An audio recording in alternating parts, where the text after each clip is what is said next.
Hey guys, welcome back to the channel. This is a story about what if Naruto has the lion summoning contract.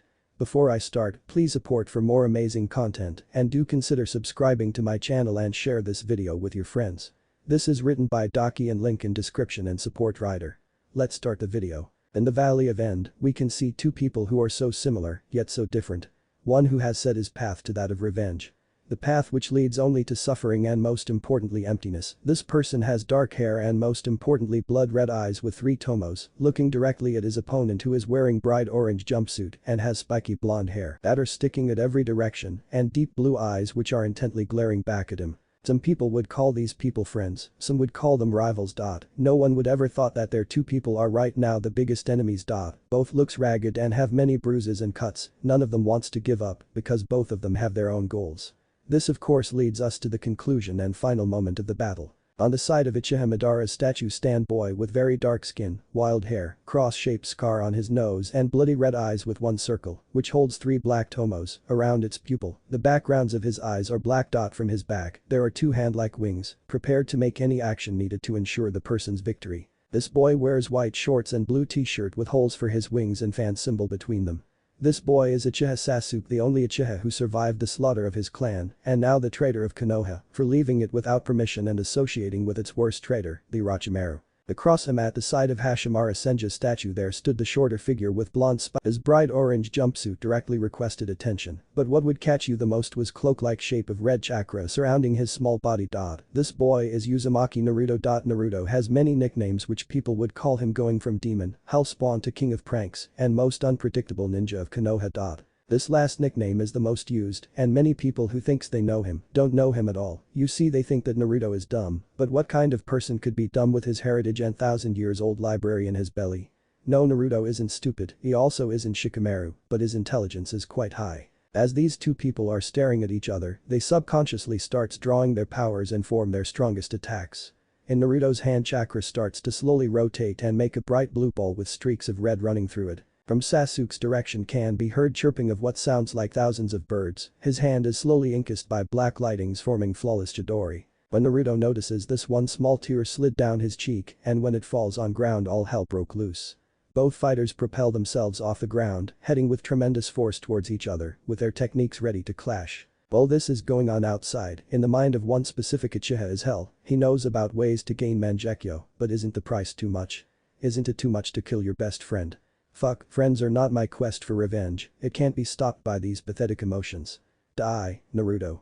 With his mind cleared, Sasuke's decision was final, Naruto will die today. With the help of Sharingan, Sasuke used its calculation abilities to change the direction of his attack ever so slightly, and now it was heading towards Naruto's heart. Naruto, noticing this with his highly improved senses, noticed this but was too late, and to completely dodge this attack would be impossible for him, tilting his hand slightly so it will hit Sasuke. He prepared for the world of pain, and it came just few moments after. Ungodly scream filled the valley as the 2 strong attacks hit their intended targets. Sasuke's Chidori pierced Naruto just under his heart, missing it just by a couple millimeters, creating a wound that was bleeding drastically fast, leaving an unnaturally big pool of blood under the blonde. Meanwhile, Sasuke's shoulder was slowly tore apart and separated from his torso, blood was shooting in spirals out of his wounds, and just as his arm was about to be torn off, the Rasengan exploded and his Chidori dissipated. Each boy ended in deep crater on their own sides of mountain. Sasuke already lost consciousness from all the blood loss, and Naruto was hardly keeping up.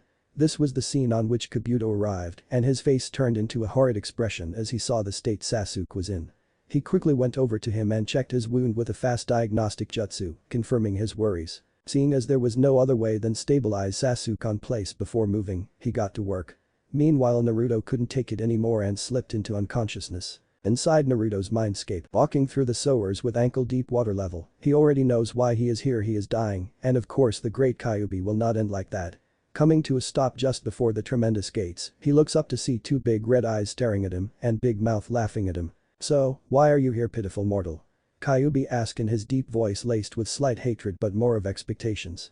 Looking at the boy, he notices that he is a bit different than before. For first, he didn't even flinch when he looked at his eyes, and that certainly didn't happen before. For a second his normally dumb expression was substituted with something different, the boy's eyes had radiated intelligence, but most of all wisdom that doesn't belong to such a young child, and for a third his face was set in an emotionless expression. This of course scared the Kyuubi the most. Well, as much as a demon lord can get seeing little boy, he always thought this guy wouldn't close his mouth and shut up for a second, and of course that annoying smile of his, but now that it wasn't there he looked different. I guess you already know what I need, Kyuubi, after all we share the same boy, answered Naruto. Kyuubi froze in his cage, unable to move. Did the boy just admitted that they were one? The same boy who swore to never use his powers.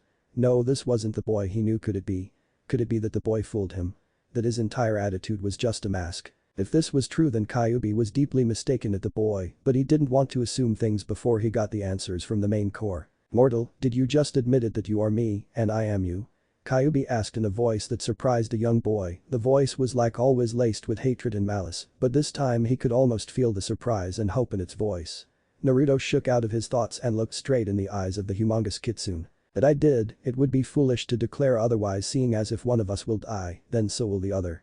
Now to the main issue which we need to decide.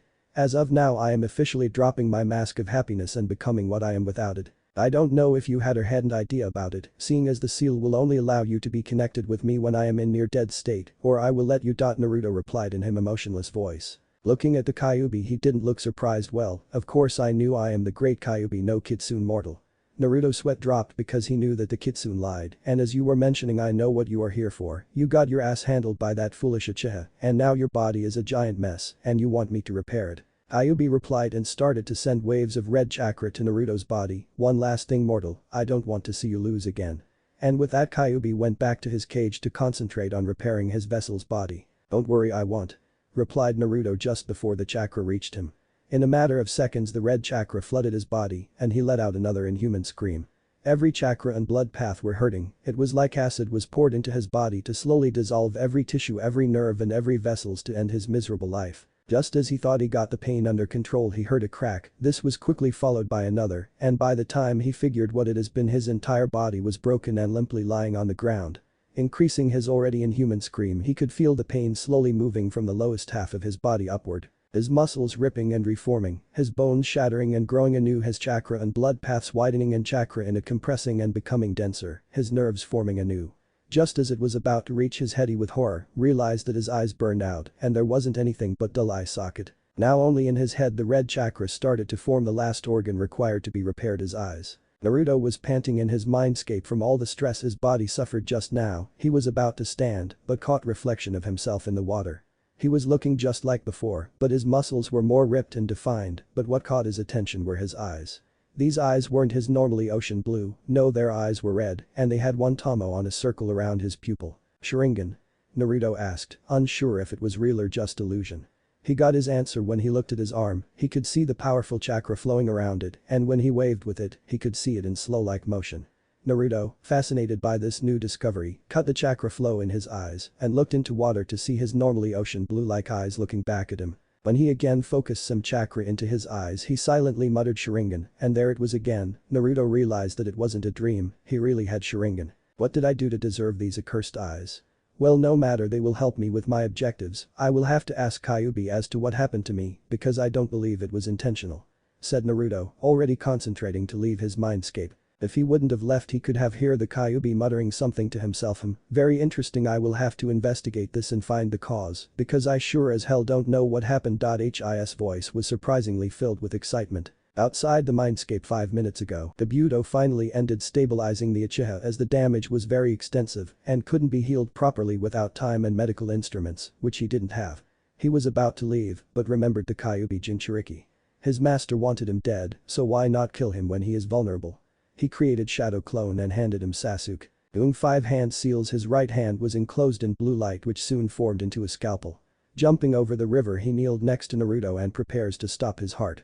Focusing on his attack, he didn't expect to be blown away by a powerful red chakra, what surrounded Naruto in a shield, showing no weak point for breach. Kabuto, seeing this misfortune, sighed and took Sasuke back from his clone, that dispelled. This big chakra surge will surely be spotted, and I can't afford to lose my time with trying to breach it. I have to deliver this little Uchiha to Lord Orochimaru. Well, see you next time, Naruto-kun. He cackled evilly and disappeared in a puff of smoke. About 2 minutes later, Naruto woke to see the destruction he and his former teammate caused. This was the scene that Kakashi arrived to see. He looked over to Naruto and his own eye slightly widened at the picture. Naruto was perfectly fine, and there wasn't as much as a scratch on him, but his clothes spoke otherwise. In his clothes were 2 holes which looked like Chidori made them. Mostly his clothes were torn, ragged and stained by blood. Kakashi of course frowned upon the thoughts of Sasuke using Chidori to kill Naruto. This surely wasn't the purpose he taught him for. Seeing as Naruto was awake, he called to him Naruto. Naruto turned with his now new emotionless facade and answered with "Hello Kakashi-sensei, how are you doing?" To say that Kakashi was startled by this emotionless Naruto would be an underestimation. His visible eye widened, and even though he had a mask, you could see that his mouth was fully open and jaw as low as the mask allowed it. Naruto allowed himself a small smile as he saw his teacher's reaction, but it disappeared as fast as it came. Kakashi, coming from his shock, asked him a question that Naruto knew was coming. "Where is Sasuke, Naruto? Tell me your mission report." With that, Naruto proceeded to explain everything that needed to. He told Kakashi as he came to the valley and reasoned with his teammate. He also told him how they fought and that Sasuke aimed to kill him, and lastly, he told him how Sasuke changed trajectory of his Chidori to kill and that Sasuke almost pierced his heart and he almost torn Sasuke's arm. "So how did you survive?" asked Kakashi innocently, although he already knew the answer as he felt the pressure of Kyuubi's chakra miles away from the valley. His suspicion was proven correct when Naruto confirmed that the fox somehow healed him. Naruto decided that Kakashi didn't need to know the truth. Just as Naruto finished the story, Kakashi asked him if he needed to be carried or if he could run alone. Naruto said that he was okay and that whatever the fox used healed him fully. And so they both got on their journey home to Konoha. The journey went easily without any conversation between sensei and his student. Kakashi was contemplating on why Sasuke left and that he had failed as a teacher. Naruto's thoughts were completely different as he was thinking about his plans and what would he do in the future. He had already decided that Konoha wasn't a place for him, but the real issue was how to get out without being listed in the bingo book and having hunter nins on his tail. Just as they reached the gate, they could already make out the blurs that were standing in it. There was everyone from Konoha 12 except those who has been injured. Also there was Tsunade, Shizune and Jiraiya. The last 2 people standing near the gate were gatekeepers Izumo and Kotetsu. Just as Naruto stepped in the gate, he was enveloped in a bone-crashing hug coming from a slug princess, pat on the head by Jiraiya and another hug, not so vicious this time, from Shizune, who was mumbling about never letting her little brother doing something like that again. "Hello everybody," said Naruto, surprising everyone with his monotone voice. Tsunade was first to recover from her shock and asked what happened, so Naruto once again explained everything except the Kyuubi interaction part. Everyone's eyes were wide and dangerously near to fall from their sockets. This reaction was due to several circumstances. Most of people were like this because of Naruto's speech. There was no anger, no regret, hell not even sadness that he lost his teammate and best friend. His voice was like before, emotionless and blank. Then there were single reaction like anger on Kakashi for teaching Sasuke technique that almost killed Naruto and some others, but the reaction of one person was different from all of them. This person was Haruno Sakura. Her eyes told everything. She was mostly sad that her Sasuke-kun didn't come back and that he betrayed them all. Then there was regret that she couldn't have stopped him herself, and that was weak like always. The last was something that she tried to cover but was failing miserably. The last emotion flicking in her eyes was anger towards Naruto that he failed to fulfill his promise and bring back her Sasuke-kun, the only love in her life. But that in mind, she prepared her fist and went over to Naruto.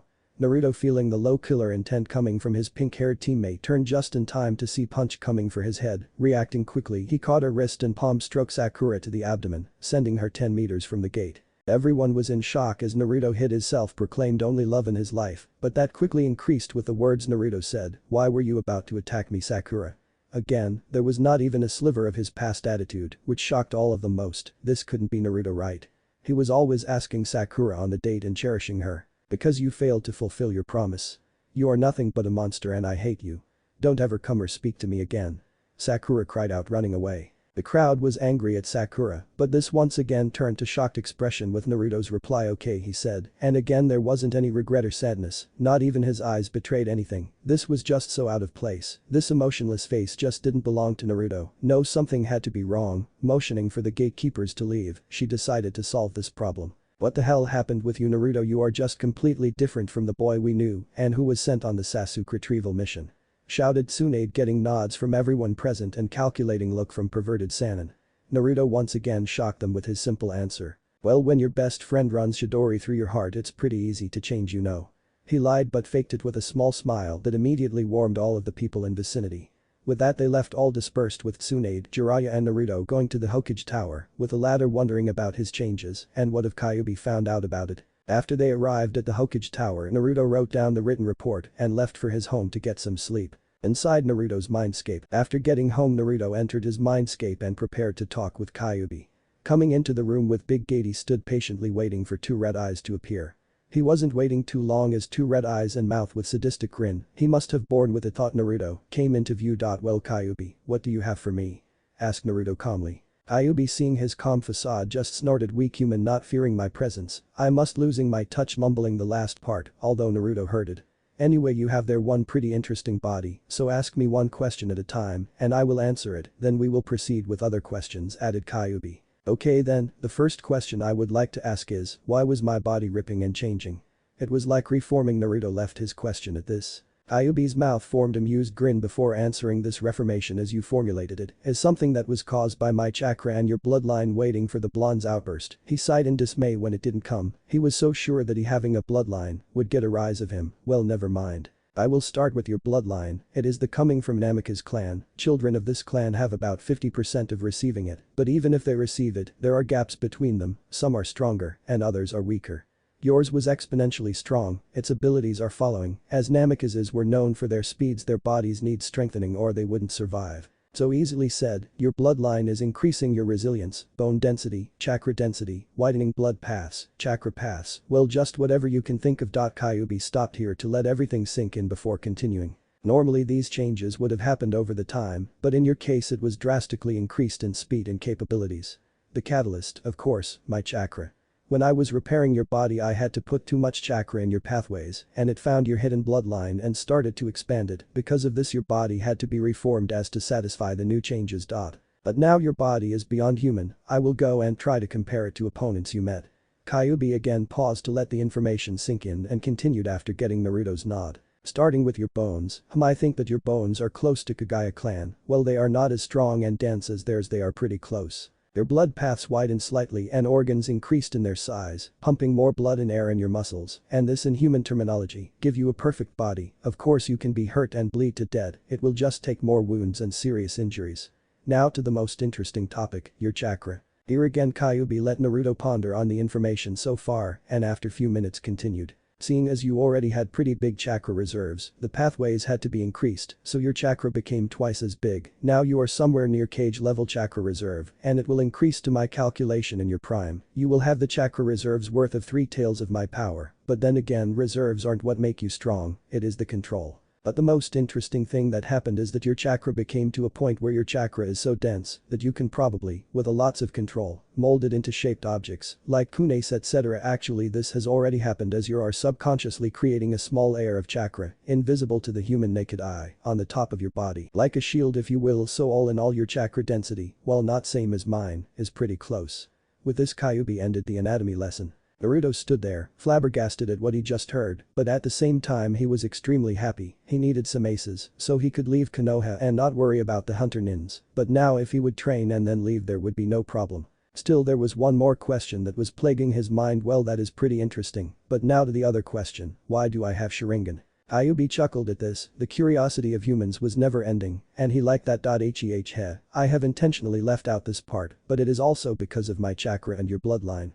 For you to understand you have to know that I am a part of entity which Sharingan descended from. Let's just say that my DNA carries Sharingan and leave it at that. Normally your bloodline would upgrade your eyes for them to be able to keep up with your speed, but seeing as that bloodline transformation was already mixed with my DNA from my chakra, it started to reform your eye differently. First it burnt out your old eyes and then used your DNA to form new ones with the enhanced vision, but seeing as my DNA is very powerful, it also mixed in your eye and created Sharingan.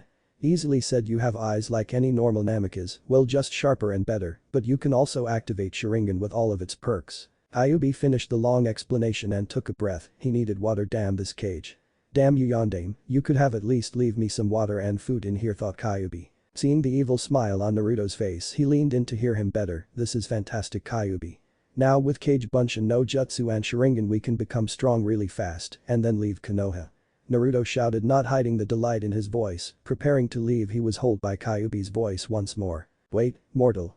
I have one more thing to tell you, and that is about your affinities. Here he paused but grinned slightly at catching Naruto's attention. "I don't know if it can be classified as a bloodline, but you had pretty high affinity for water, wind and lighting," said Kyuubi mysteriously. "Had? What do you mean had?" Naruto asked with narrowed eyes. "What I mean, mortal, is that thanks to my chakra increasing your chakra development, your nature chakra changed. It didn't change nature, but more like its potential." Seeing as Naruto processed the information, he said on quickly explaining this. "Since I am, what you could say, product of nature, I am deeply bonded with it as is my chakra. By having my chakra altering yours, your nature chakra became more violent and more potent than any human could ever dream of. I don't know its exact capabilities, but we will soon work on this. For now I am going to sleep, but be prepared for harsh training once I decide myself what I want for you." And with that the red eyes disappeared and Naruto faded from his mindscape. Outside Naruto's mindscape. Chapter 2. Beginning of the training. Naruto woke up from his slumber due to the sun rays shining brightly into his eyes. Slowly recapitulating the events from last night, his face showed a slightly shocked expression, but it quickly disappeared. Entering his mindscape, he quickly made his way over the sewers to Kyuubi's cage. Tapping his foot lightly on water below him, he patiently waited for Kyuubi to come. He didn't have to wait long as two familiar red eyes appeared, followed by a mouth dropping saliva somewhere that couldn't be seen. Seeing as he had Kyuubi's full attention, he started. "Last night you said that my bloodline is from Namikaze clan. Seeing as I was letting a lot of information sink in, I hadn't noticed that. Seeing as I am from that clan and the only Namikaze I know who lived in Konoha was Minato Namikaze, am I his son?" Kyuubi knew this question was coming, and he was curious as to how will this human handle it. He again sighed in dismay as the only emotion that he could spot in the boy's eyes was excitement. The Kyuubi, wanting to sleep more, chose to go with a simple yes. And after he said this, he disappeared from where he came. Naruto, seeing that Kyuubi wouldn't tell anymore, faded from his mindscape. He got up from bed, went over to kitchen, and started to prepare his newly thought out breakfast. He needed to eat healthy in order for him to grow up and his new muscles gain proteins. He figured that if his old body needed energy, then his new body would need at least 4 times more. After getting showered, he ate his breakfast in silence and prepared for a little stretch and run outside to accustom to his new body.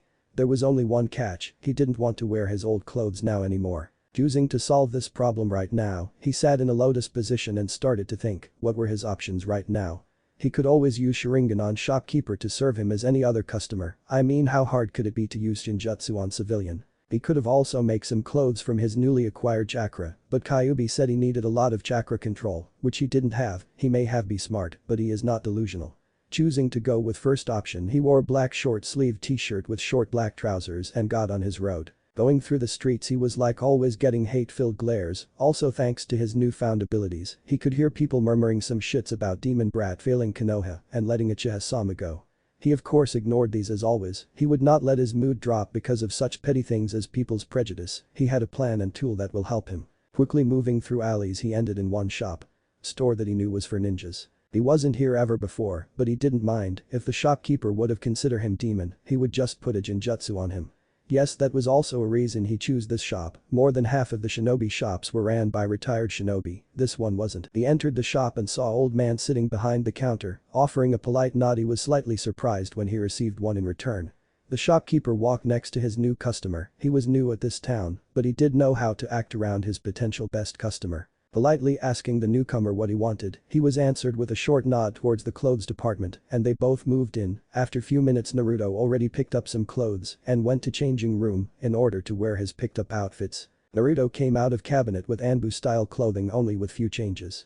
The most noticeable change was that instead of Anbu's unguarded shoulders, Naruto had shoulder guards in style of first Hokages, and rest of his outfit was red in place where before was silver. Over his gear, loosely hung Anbu-like white cape with hood and kanjis for black hurricane on it. He didn't know about his affinities yet, but he liked the winds, and seeing as Kyuubi told him that his will be more violent, he just knew that it will be black. Giving himself one more check in mirror, he gave a small nod and threw hood over his head. He then turned over to shopkeeper and asked for where he kept weapons. Shopkeeper led him there, and Naruto once again gave himself time to find what he liked. He was brushing his hand slightly over every sword he saw in the shop and just couldn't find himself a good one. He was about to abandon his search just as he saw a humbly made katana. His hands gripped the handle and he pulled it out of its sheath. The katana itself was pretty heavy, but balanced too. It looked cheap but expertly made, good for his training, he thought, and sheathing it on his back, where he had his own holster for katana like any other Anbu. Meanwhile, shopkeeper came back with every weapon young ninja wanted in bag. There were kunais, shurikens, exploding tags, smoke bombs, storage scrolls, training weights and some other craps. Giving the young ninja paycheck, he received his money and bid him goodbye. Naruto, having everything he wanted, sealed it all in storage scrolls except his katana and walked to the training group 17 to get used to his new body. Once he was there, he started with stretching, then few push-ups, sit-ups and squats. As he already got his body warm, he started to run around the training ground, getting slowly accustomed to his new muscles. After 2 hours of psychical training, he was finally satisfied and went over to the ramen shop. He may be intelligent and all, but ramen was still best food, well, wasn't it? As he was at his 15th bowl, he felt a hand rest on his shoulder armors. Looking up to see whose hand it was, he met the face of smiling Jiraiya. "What are you up to, Docki? Trying to charm women with your new armor?" asked Jiraiya lecherously. Naruto just rolled his eyes and continued to eat. Jiraiya, seeing that he wasn't getting anywhere, sat down with him and ordered 2 pork ramens. While eating, Jiraiya kept glancing over to Naruto to study his face. After 6 minutes, Jiraiya sighed in dismay at not being able to find emotions on Naruto's face. "Docki, are you listening to me?" Jiraiya asked, getting a small nod. He continued, "Well, I am going to give you the one and only rare chance of getting to travel with me," shouted the Iro-sanin with no small amount of glee showing in his eyes. Naruto's ears perked upon that. This was it, this was his way out of Konoha, plus having a sanin for teacher, even as perverted as Jiraiya, had its perks. Turning to Jiraiya, he decided to fake this a little, so he unexpectedly jumped over to Iro-sanin and hugged him in a bone-crushing embrace.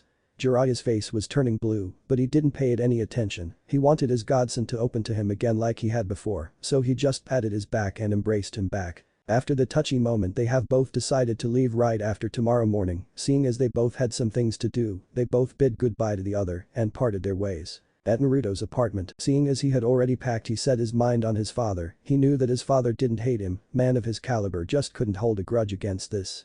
But there was this one question that was still on his mind: where did his father kept his legacy?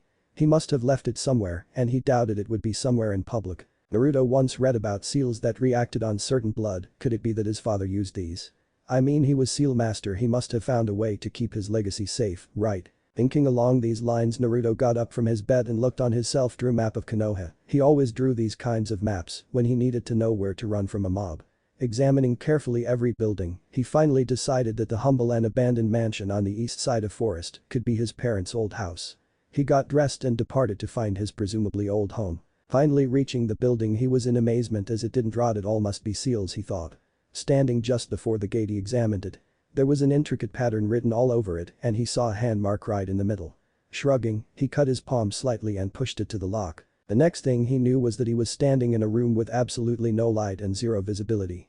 Thinking quickly, he comes to a solution. Activating his Sharingan, he can see the room. It is almost like any other entry room except 2 portraits looking intently on the door. People on these portraits Naruto recognizes as his parents, Minato Namikaze and Kushina Uzumaki. Further looking through the apartment, he finally finds light switch and turn it on.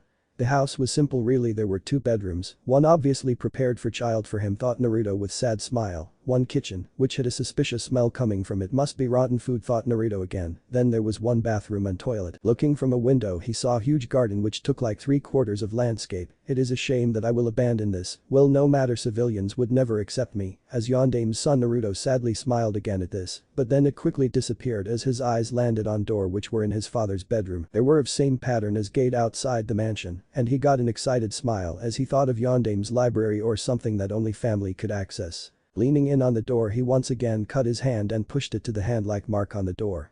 This time it took much longer than before, as Naruto got feeling that it was scanning him inside out. Finally the strange feeling ended, and he once again befelt a darkness, only for him to appear in room with dim light, coming from newly looking candle. They must be somehow preserved by seals from withering. Naruto voiced his thoughts. Looking around, Naruto's face lit like a Christmas tree. There all around him were thousands of scrolls neatly stored in shelves. He knew that this was too extensive for one man to ever collect, so it must have been entire Namikaze's library. This must have been Naruto's lucky day, he thought. Looking around, he could see large storage scroll, like Jiraiya's always carrying around. He decided that since no more Namikazes will be in this village, all of this was his, and so he started sealing every scroll into the big one he found. The morning came in quickly, and 5 minutes ago Naruto sealed the last scroll that was in the big library. When he started, he thought it would take few minutes to seal with as much clones as he could make in such a tight place. But as he was going and going, he saw that there was more to this library than he thought. There were really thousands of scrolls. He just couldn't believe how lucky he was. There were jutsus for every element. There was vast amount of taijutsu and kinjutsu styles. There was history, math, science, chemistry, forging, cooking. He just couldn't remember it all. The most valuable thing he found was his mother's sword. He swore to himself that he will not bear this sword until he reached level of Kenjutsu that the mist swordsman possessed. The next valuable thing was his father's diary and his notes on Horatian. With everything sealed into his big scroll, he hid it under his cape and got on his road to home. Certainly Jiraiya will pick him up there. When he arrived to his home, he took the other sealing scroll, which was noticeably smaller than the one from his parents' house, and stuffed it into his pocket. Dressing to his complete battle armor, he swung the Namikaze scroll over his shoulder and covered it with his cape. Thanks to a special seal on the cape, it looked like it wasn't there. He mainly picked this cape for that seal. Locking his house, he stood silently next to it waiting for Jiraiya. 5 minutes later, Jiraiya arrived and was surprised that the blonde was waiting for him. Greeting Naruto with smile, he was answered with a curt nod, motioning with his hand for him to come. They have both departed to the village's gate. At gates, Dame Hokage of Konoha was waiting here patiently with Shizune and Konoha's 12, without Sasuke, Sakura and Ino, for Naruto. Seeing a mop of blonde hair in the distance, they have tensed for a moment and gasped at the new Naruto. He was wearing Anbu-style clothes with all armor plates red and shoulder guards of Dame Hokage. They could see only a sliver of this as he was wearing pure white cloak on top of it, concealing it all. Naruto coming to a stop before his friends and Hokage turned his head only slightly for them to see his emotionless face, and with a simple goodbye, he got on his road. Jiraiya, seeing this, could only show sadness at his student's behavior. He quickly turned to Tsunade and flashed a confident grin. "Don't worry Tsunade-hime, I will bring his past behavior back, I promise on my life as a super pervert." Tsunade with the rest of the group allowed themselves a small smile and bid Jiraiya goodbye with ladies, threatening to castrate him if he turned Naruto into a pervert. Jiraiya paled instantly and ran like a coward with tail between his legs. Later on roads with Naruto and Jiraiya. "So Naruto, we have to discuss what this training trip will be about. I want to teach you how to control Kyuubi's cha." He was however interrupted by Naruto's hand, which was held up shut tightly into fist. No mean of disrespect, but you can't teach me something that you don't understand. I would rather train in ways of shinobi. Ended Naruto. Jiraiya seemed shocked by this lightly, but he kept on bugging. "But Naruto, if you want to defeat Akatsuki you will need it," insisted Jiraiya. "I said no, like it or leave me alone, I can train by myself," said Naruto as he sternly gazed at the Toad Sannin. Jiraiya sighed in dismay. "Okay then, how do you propose we do this?" he asked, now curious as to what his student had planned. "We will use my clones, which can transfer any information they learn." At this information, Jiraiya was dumbstruck. He never even dreamt about such an effective training, because Kage Bunshin wasn't a technique anyone could use on large scale, well except Naruto. That is fantastic Naruto. "And what about me, what will be my role?" asked now really excited Jiraiya with drool coming down his mouth. "I will not bind you, you can go do your research as long as you give me enough work to entertain myself." Jiraiya started crying in I'm style. From all the luck he had, his student wouldn't mind him missing all day. Not even Minato could top this. "Yes Naruto, I accept your terms," he shouted gladly. Naruto smiled at this. He got all the free time he wanted for himself. Iro-san was so easily fooled, he thought, and so they continued their trek to First Town quietly, thinking about all the things that will happen now. One day later in the camp, Jiraiya slowly opened his eyes only to quickly close them as a bright flash of light blinded him. Using only his ears to scan high surroundings, he hears footsteps and a lot of breathings. Slowly rising from the ground, he leaves the tent and head in direction of sounds. Coming to a clearing, he spots 200 yellow-haired boy, everyone doing something else. Looking to his left, he sees 25 clones running up and down trees while sticking 5 leaves to their bodies. Right next to them on lake there are another 25 clones meditating on water with same amount of leaves stuck to theirs bodies. Him meditating, interesting, he is sitting on the water because like that he has more of his body on water than with only his feet, meaning using more chakra and better control, plus he is practicing meditating with it. Jiraiya smiled at his student cunning. Looking just a bit further, he can see 50 clones running up and down 20 meters high waterfall with once again same amount of leaves on theirs bodies. Wow, he voiced his thoughts at this sight. He has never seen anyone do this, but then again he never saw waterfall this high act like this. Instead of crashing down, it calmly flowed off from the cliff and landed on ground. It was natural beauty. Looking intently on Naruto's clones, he notices how are they doing it. He sees them creating dense chakra platform, which is sticking to the water, and the same as the clones' feet are sticking to the platform, must be combination of tree and water walking. Pretty interesting, thought Jiraiya with a small smile, gracing high lips. Looking to his right, he can see another 100 clones working on chakra control. There were 25 clones which were levitating senbons on their palms with chakra, must be for constant flow and power of chakra once again, thought Jiraiya. Then he noticed that none of the clones on right side were sticking leaves to theirs bodies, must be tougher exercises. Looking to next group, he sees group of 25 again doing Rasengan with only one hand. Jiraiya smiled at this. Next group was working on what looked like shaping chakra. Well, it wouldn't be such a surprise because Rasengan is based on that, but to shape pure chakra without rotation or natural element was unheard of. Maybe he was just trying. Never mind, he will probably tell me later. Looking to the last batch of clones, he could see them working on medical scalpel. It wasn't like the exercise before because he needed scalpel to go through skin to attack muscles. And all in all, he could see that Naruto's chakra control was terrible. He was doing tree and water walking effortlessly, but that is where it ended. On waterfall walking, he could see that clones struggled with it and sometimes fell. Next there was the senbon levitating. If the senbon around him were anything to go by, it was another exercise that needed work. For Rasengan, well, it was like starting all again. But here Jiraiya knew that it was all about chakra control. Chakra shaping this exercise must have been the hardest, as he could see something that reminded of kunai, but that is all that there was. His scalpel was more like his entire arm glowing blue instead of sharp blue blade on tip of the hand. All in all, Naruto needed hell of a work if he wanted to do these flawlessly, but he was sure that if Naruto completed them, his chakra control would skyrocket to that of middle-level Jounin, which was almost as good as his. Jiraiya, also having great amount of chakra, had only high-level Jounin control. What bugged Jiraiya most was that he couldn't find real Naruto. Just as he was about to go and find him, he spotted blonde mop of hair coming in his direction with low-level genin speed. Naruto was wearing brown sleeveless t-shirt and black shinobi trousers with black sandals. Sweat was rolling in waves off him, and his breathing was quick. Stopping just before Jiraiya, he announced 100, complete. Bid Jiraiya good morning and started stretching. Jiraiya, seeing as he had now option to question the blonde, asked Naruto, why are your speed so low? Even though you weren't fast, you never were this slow. Naruto's only response was lifting his pants slightly, showing off 10 kilos of weights on each leg. Jiraiya only grunted in response. Unknown to Jiraiya, 10 kilometers away from his current position, another 100 clones were reading and gaining intellect.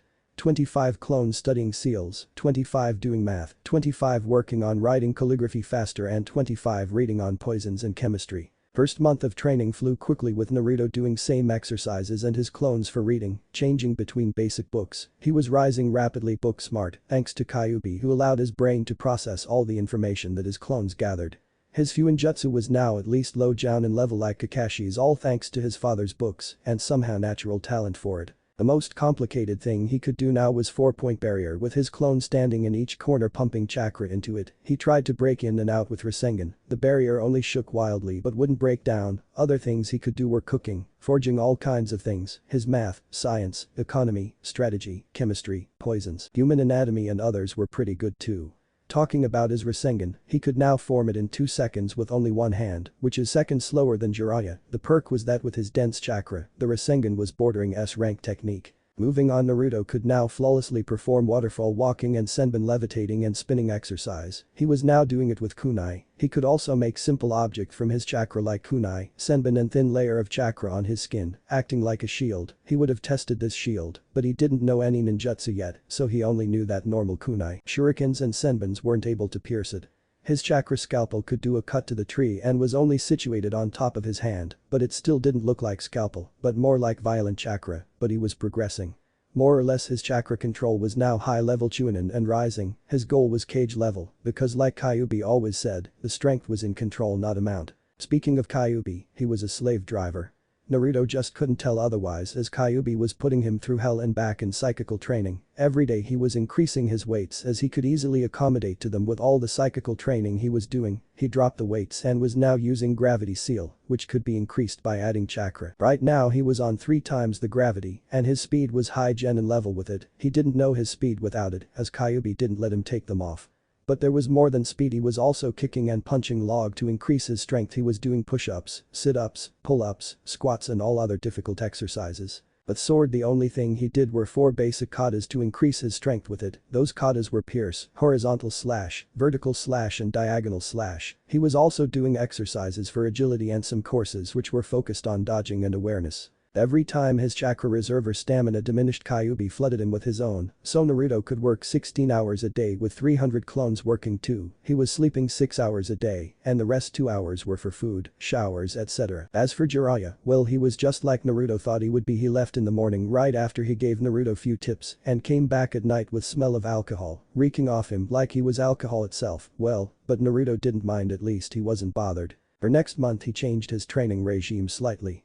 With his increased chakra control and chakra capacity, he could make 400 clones on 8 hours, so with Kyuubi, it doubled and worked well with his 16 hours training regime. His chakra control clones were doing waterfall exercise with 10 leaves stuck to their bodies and Sharingan activated to better his chakra control. Then they were doing kunai spinning and levitating now with 5 leaves and Sharingan active. Those for chakra shaping were trying more difficult shapes and also activated Sharingan. Those for medical scalpel were trying to do it without any modification, seeing as this was the only exercise he couldn't do yet. The clones from water and tree walking were once again divided into 2 groups, with one sharpening leaf to the point of it cutting into tree and second meditating quarter the meter above the ground with 20 leaves stuck to their bodies. This exercise heavily depended on expelling chakra from pressure points facing ground and controlling it so he could levitate. Another 100 clones were once again working on reading and getting to know theoretical side of Shinobi world. But the new group started new exercises. There were 100 clones divided into 4 cells each for something different. First group was training katas from intercepting fist. Seeing as Naruto now had Sharingan he could use it, all the instructions were in Namikaze's library. The second group was training lion-style Kinjutsu, which he found in scrolls, and Kyuubi agreed to it. The third group was practicing fox style of Kinjutsu which he was taught by Kyuubi himself, and fourth group was practicing weapon throwing. He wanted to do another Taijutsu style, but Kyuubi said he would start elemental style once he learned about elements. Seeing as his clones sent him back their memories there was no problem because all the katas were drilled into muscle memory and then sent back to original Naruto. Well, and that of course leaves us original Naruto who was practicing his psychical abilities again through the entire second month. Actually he was doing the same exercise as before, just adding gravity to his body. After the second month of training, Naruto's abilities once again grown exponentially. He has finally managed to master chakra scalpel, and with the others' exercises he was doing his chakra control increased to that of high-level Jounin of Kakashi's caliber. His Sharingan evolved into the second level with 2 tomos in each eye. When Naruto asked Kyuubi about this, he told him that he had enough life and death situation and that all he needed was little push, which in his case was having Sharingan activated throughout the month. His chakra capacity rose to that of middle-level Kage and was still growing. His Fuinjutsu was off the charts, even though it was not on Yondame's level he could proudly say that he was close to Iro-sanin.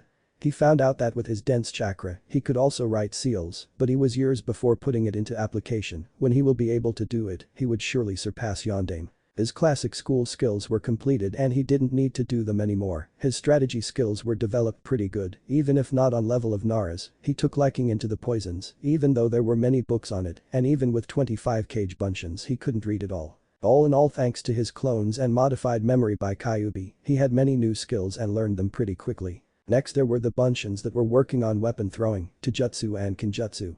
His weapon throwing was on level of middle-level Chunin, and he was constantly improving, seeing as Academy stunted him in this. His intercepting fist was on Sasuke's level before he left mean around middle-level Chunin. He needed to spar with someone as it was hard to learn just from instruction, and his clones weren't enough, but seeing as he couldn't reveal his Sharingan, he needed to find some missing nins and try it on them. After all, he had to get some experience. His lion-style Kinjutsu was also middle-level Chunin, as he hadn't have any sparring partner. His fox style was low-level Jounin, because the fox's teaching were a little more advanced. All he needed in Kinjutsu was to find one defensive style and create a new one with these 3 as main components. His psychical training has been more advanced than month before, and Naruto's speed increased to low Chunin level with 5 times the gravity. His dodging ability was quite good, and his flexibility changed into that of feline. Third month, first day. Docki. We are moving from here to another city, so Akatsuki won't know where we are. Shouted Jiraiya, waking Naruto from his slumber. Naruto grunted in acknowledgement and went over to the lake to wash himself. Thinking about his own strength, he wanted to know how good he was. He knew that his Taijutsu was at least mid-level Chunin, his ninjutsu was almost non-existing, and that his Jinjutsu were only those he could do with Sharingan, which were low-level Chunin. Thanks to his eyes he could see through any Chunin-level Jinjutsu. His Kinjutsu was high-level Chunin, and his Fuinjutsu was at least Kage level, but he couldn't use it much in battle. So all in all, he thought of himself as mid-level Chunin. Due to lack of ninjutsu and experience, he needed to repair it. As the 2 of them were walking, Naruto started to ask Dadi Aro-san, are we going to fight missing nins? I need experience, said Naruto calmly as ever. Jiraiya was a little shocked at the show of mature in Naruto's way of thinking. It was true, ninja was mostly made of experience. He thought about his answer and then said, well, I don't know how good you are, so in order to measure you up I will let you to spar with my clone, and then we will see. Naruto nodded to this. It was wise, he couldn't let his student to just go and fight missing nins, right? 2 days later, Tatrozu town. In a clearing not far from Tatrozu town, 3 figures are standing. 2 of them looks like checking the other out, while the third is carefully watching the fight which is about to unfold.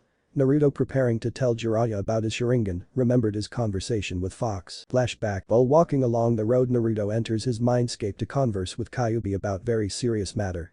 Walking through the sewer complex, he soon arrives to gates, which equals to Konoha's Hokage monument. Tapping his foot slightly on the water, he waits few seconds for his prisoner and sensei to show up. Exactly 5 seconds later, bloody red eyes appear, followed by a mouth formed into a sadistic grin, dropping saliva. Naruto, looking annoyed, asks Kyuubi, "Do you really have to make your entrance this dramatic? I know this already and you won't scare me." Kyuubi growled at this lightly and then turned his head in a manner that would do small child when proven wrong. Naruto's sweat dropped at this, seeing that even greatest of demons could act like a child. "Anyway, I wanted to ask you if I should reveal my Sharingan to perverted Sannin." Naruto's one eyebrow rose as he waited for the kitsune to reply. That depends when you leave. Are you going to let it look like you died or just deserted?" asked Kyuubi in his ancient voice. Naruto seemed to think about this for a while and then responded, "I would have at least sent some letters, but seeing that some people just wouldn't give up on me, I will make it look like I am death," said Naruto with 100% conviction. "Alright, then you should show him all of your skills because he will be able to help, even though I am the greatest here." Naruto's sweat dropped. "I don't know so many things of ninjas as that perverted human," ended Kyuubi, and with that crawled back into his cage. Naruto nodded his head and left his mindscape. One figure in the clearing let out a small chuckle. Watching with his Sharingan, he couldn't help it. Iro Sannin was doing such a good imitation of fish. It was 10 minutes after he told him and he still didn't shake it off. So Naruto sat into meditative stance and waited and waited. After 25 minutes, Iro Sannin's face contorted into a face full of disbelief. Then after 5 minutes of reassuring, he got the strength to ask, "Where did you get it?" He knew that his parents were Minato Namikaze and Kushina Uzumaki, so where? Naruto frowned at this. Should he tell him? He knew that if Jiraiya knew, he would have to tell Tsunade and she would have to tell the council, which would probably use him as breeding stock and won't let him out of the village. On the other side, if Naruto let him swear, Jiraiya would have got suspicious of him leaving. He could always lie to him, but he thought that someone of Jiraiya's caliber could easily tell. He knew he would play it like he was afraid of the council, or maybe Jiraiya will say something stupid. "When I tell you, Jiraiya, what will you do with this information?" Jiraiya was a bit caught off guard by Naruto calling him Jiraiya, but quickly shrugged it off as just being serious. "Well, I just want to know, how do you have a Sharingan when none of your parents had it?" At this, he clasped his hand on his mouth, but it was already late. If annoyed scowl showing on the younger blonde was anything to go by. "You did know my parents? Then it means that Sandame also knew my parent, and that means that he lied to me." Naruto had to smirk at Jiraiya's face as he saw panic all over it, so he took the liberty to increase it. "So, who were they?" Jiraiya's head dropped slightly as the show of sadness when he had to talk about his old student. "They were Namikaze Minato, the 4th Hokage, the Konoha's Yellow Flash, and Kushina Uzumaki, Princess of the Whirlpool." Jiraiya was however caught off guard by Naruto's smirk and then got the second shock of this day. "I know," said Naruto easily, like it was nothing that he knew his parents were Yondaime Hokage and Princess of Whirlpool. Naruto once again sat into his meditative stance, waiting for Jiraiya to wake up from his shock. After 5 minutes, Jiraiya finally shook from it and asked, "How did you know?" I mean sensei made it the top secret." Jiraiya's face went once again, said at that, because well, it was truth that making it public would put Naruto in danger from outside sources. Without it, he was in danger from inside sources, like civilians and even some ninjas. Naruto however looked at Jiraiya and sighed. "I will tell you this if you promise that you won't tell it to anyone." Jiraiya frowned at this a little. Why did he want it to hide his Sharingan? He could gain respect from it and even honorable place, seeing as the last Uchiha left the village a while ago. But then again, he wanted his student to trust him, and by unraveling his secrets he didn't think he would. "Okay Naruto, I don't know why you want it like this, but I promise on my name as a Jiraiya, the Toad Sage, I will not tell any of your secrets and what you are about to tell me now." Naruto was looking right into his eyes through the conversation and could tell he wasn't lying, so he sighed once again. He was doing that a lot often these times. Well, and he proceeded to tell him about everything that happened after he got the stab injury from Uchiha. He told him about Namikaze and Uzumaki's bloodline, telling him how Kyuubi's chakra enhanced them and that when it reached his eyes, the Kyuubi's chakra merged with it and formed Sharingan, writing it into his DNA code. He also told him the entire training regime he was doing, but except doing chakra control exercise he didn't tell him anymore, saying he will examine and decide in the upcoming spar. Jiraiya was once again gaping like a fish. Naruto could be, no, he would be really frightening, and with his current style of training, those 3 years of trip would be more than enough. He was also shocked when Naruto told him about Namikaze's library and that he had it with him. All in all, Jiraiya was amazed and couldn't wait for the match. Motioning for his clone to get prepared, he asked Naruto to what level he thinks of himself generally, so he can decide the difficulty of clone. "I would like to think of myself as mid-level Chunin, which is all I will tell right now." Jiraiya got a dangerously looking gleam in his eyes as he thought, so full of self-consciousness, I will have to drop it down a peg or two. And with that he limited his clone to amount of low-level Jounin speed, chakra control and capacity. He also limited it to only use low B-rank techniques to not hurt the blonde. Naruto for his part prepared for worst as he saw the gleam in Jiraiya's eyes, preparing for fight. Both him and Jiraiya's clone slipped into their taijutsu stances, with Jiraiya's eyes widening slightly from seeing perfect stance of intercepting fist style. Staring at their opponent, they both started to analyze each other. Naruto could tell that Jiraiya was underestimating him a bit from his stance, but could also feel at least Jounin level chakra capacity. Jiraiya couldn't tell much. Naruto's face was impassive, and his stance flawless, his two-tomoed Sharingan slowly spinning, observing him. Sharingans always unnerved him, it was such a great bloodline, and he always hated fighting against it. It meant using only his pure speed, so he could limit the predictionability of it. He also shouldn't look straight into it, but this was Naruto, he couldn't get any Genjutsu work, and that he had Sharingan didn't mean anything, right? Losing his patience, he ran straight and fast at the blonde to measure him. Naruto was a bit surprised by his speed, he was too slow against this, and he may have to release his weights, to which Kyuubi mentally nodded. Seeing Jiraiya approaching with his fist raised, he barely had time to move left and try to kick him into his abdomen. Jiraiya seeing this caught the offensive leg and threw him hard into a nearby tree.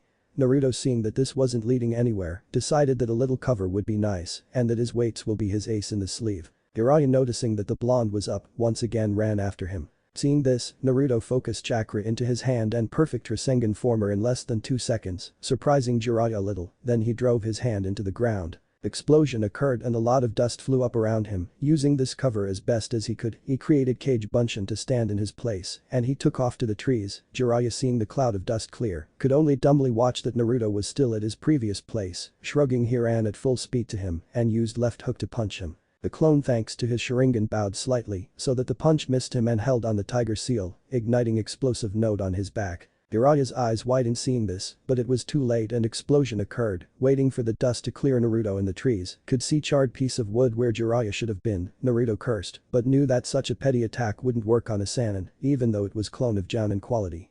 Thinking of his next move, he silently moved from tree to tree. Jiraiya watching the fight was a little wide-eyed, but then smiled seeing that he underestimated the blonde. He couldn't wait to see more. Maybe, just maybe, he will surpass Minato after all. In the clearing, Jiraiya's Cage Bunshin was patiently waiting for his opponent while intently watching his surrounding for any movement that would indicate an attack. Suddenly he dodged to the left as he saw fist flying right through where he used to be. Going on handstand, he used his leg to kick the blonde into head, only for him to puff into smoke, dropping another explosive note. Seeing the immediate danger, he once again used Kawarimi, only for him to dodge another kunai with explosive note attached to it. Jumping out of the explosion range, he could see 10 blondes waiting for him patiently. Going through hand seals, he ended with tiger and blue of big fireball. Once the dust cleared, he could see 8 blondes jumping straight at him preparing for taijutsu match. Jiraiya seeing this got a wide smirk and bent lower than before, using his bent knees to add to his momentum. He literally fired into the clones and dispelled 2 with punches, landing 20 meters away from them. He quickly ran through 5 hand seals and shouted fire release. Phoenix immortal fire technique, and with that he launched 20 small fireballs to deal with the clones once and for all. For the clones, the attack range was too wide and didn't have any choice but to take a direct hit, dispelling them in large puff of smoke. Suddenly about 50 kunes came from the smoke aiming for Jiraiya. Seeing this, he jumped all over them in order to escape the explosive tags if they were attached to the kunes, but there were none. He was left no time to contemplate on this as he noticed one blonde running straight at him, preparing to counterattack. He slightly lifted his left hand and tightened it into fist with his right arm bending lowly, with open palm facing Naruto. Naruto smirked at this. He ran at Jiraiya, only get the palm straight at his gut. Flying 10 meters far, he closed his eyes and focused on his chakra. Around him, chakra started to appear and form into small needles. Once Jiraiya noticed this, there was over 300 of needles and they were sent flying over to him. Quickly using 3 hand seals, he shouts earth release. Earth. While the needles, however, weren't as weak as Jiraiya thought and went pretty deep into his shield, some even penetrating and missing him just barely. Looking around, he couldn't see Naruto when suddenly very hard kick connected with his gut, sending him into the tree line. Naruto seeing this thought there must be hell of a chakra if that clone didn't just dispel. Well, couldn't expect less from the Toad Sannin, right? At least he was caught off guard by my speed without gravity seals. Naruto seeing that his plan failed went over to his last resort. Bringing out his sword, he infused it with his chakra and prepared to attack Jiraiya when he got up. Jiraiya picking himself up after that very hard kick carefully eyed Naruto. What was that? Was that pure speed? But then again, how? Oh, of course, you baka. he is using weights. Dusting himself off, he once again ran at Naruto in full speed, mirrored by Naruto, as they soon dived into very equal battle, with Naruto's Chunin speed and Sharingan against Jiraiya's Jounin speed and experience. The real Jiraiya was now very impressed with his godson. Not only did he get rid of his annoying persona and brash thinking, but he also used strategy and got one hell of a kick on his clone. He couldn't wait to see what will be his next plan. Naruto, seeing that he was inching area with 50 kunes, used something that he figured in his training.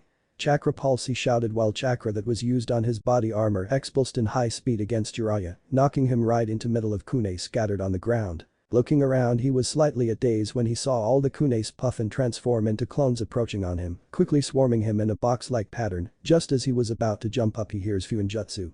4-point barrier. His eyes widen when he sees blue-like shield preventing him from any escapes. His eyes almost fall out of sockets when he sees all of the remaining clones with him in the barrier carrying explosive seal and holding theirs hands in tiger seal. Boom, they all recited, and gigantic explosion tore through the clearing, leaving 20 meters wide and long crater and gaping Jiraiya a tree. Naruto, seeing this, smiles and answers, those were mine improved explosive tags, but seeing as there was barrier to limit explosion, it didn't have much of an effect. Jiraiya shivers, he calls this small effect. Going closer to the blonde, he notices that apart from few bruises, he is actually fine and breathing little faster than normal. He is actually surprised at this, but when he goes through his clone's memories, he realized that only direct approach of real Naruto was when he was getting him into the field with kunes. He smiles genuinely towards Naruto and pat him onto his back. Great job, Naruto, you actually used your brain and won. I can tell you that my clone would give a run to most Jounins in Konoha, seeing as I have a lot of experiences. I must say that I am sorry, Naruto. Now I can see why you didn't want to reveal your abilities. You are really the most unpredictable ninja in the world, and with unknown techniques, you can beat much stronger opponents than you, and I am very proud of you.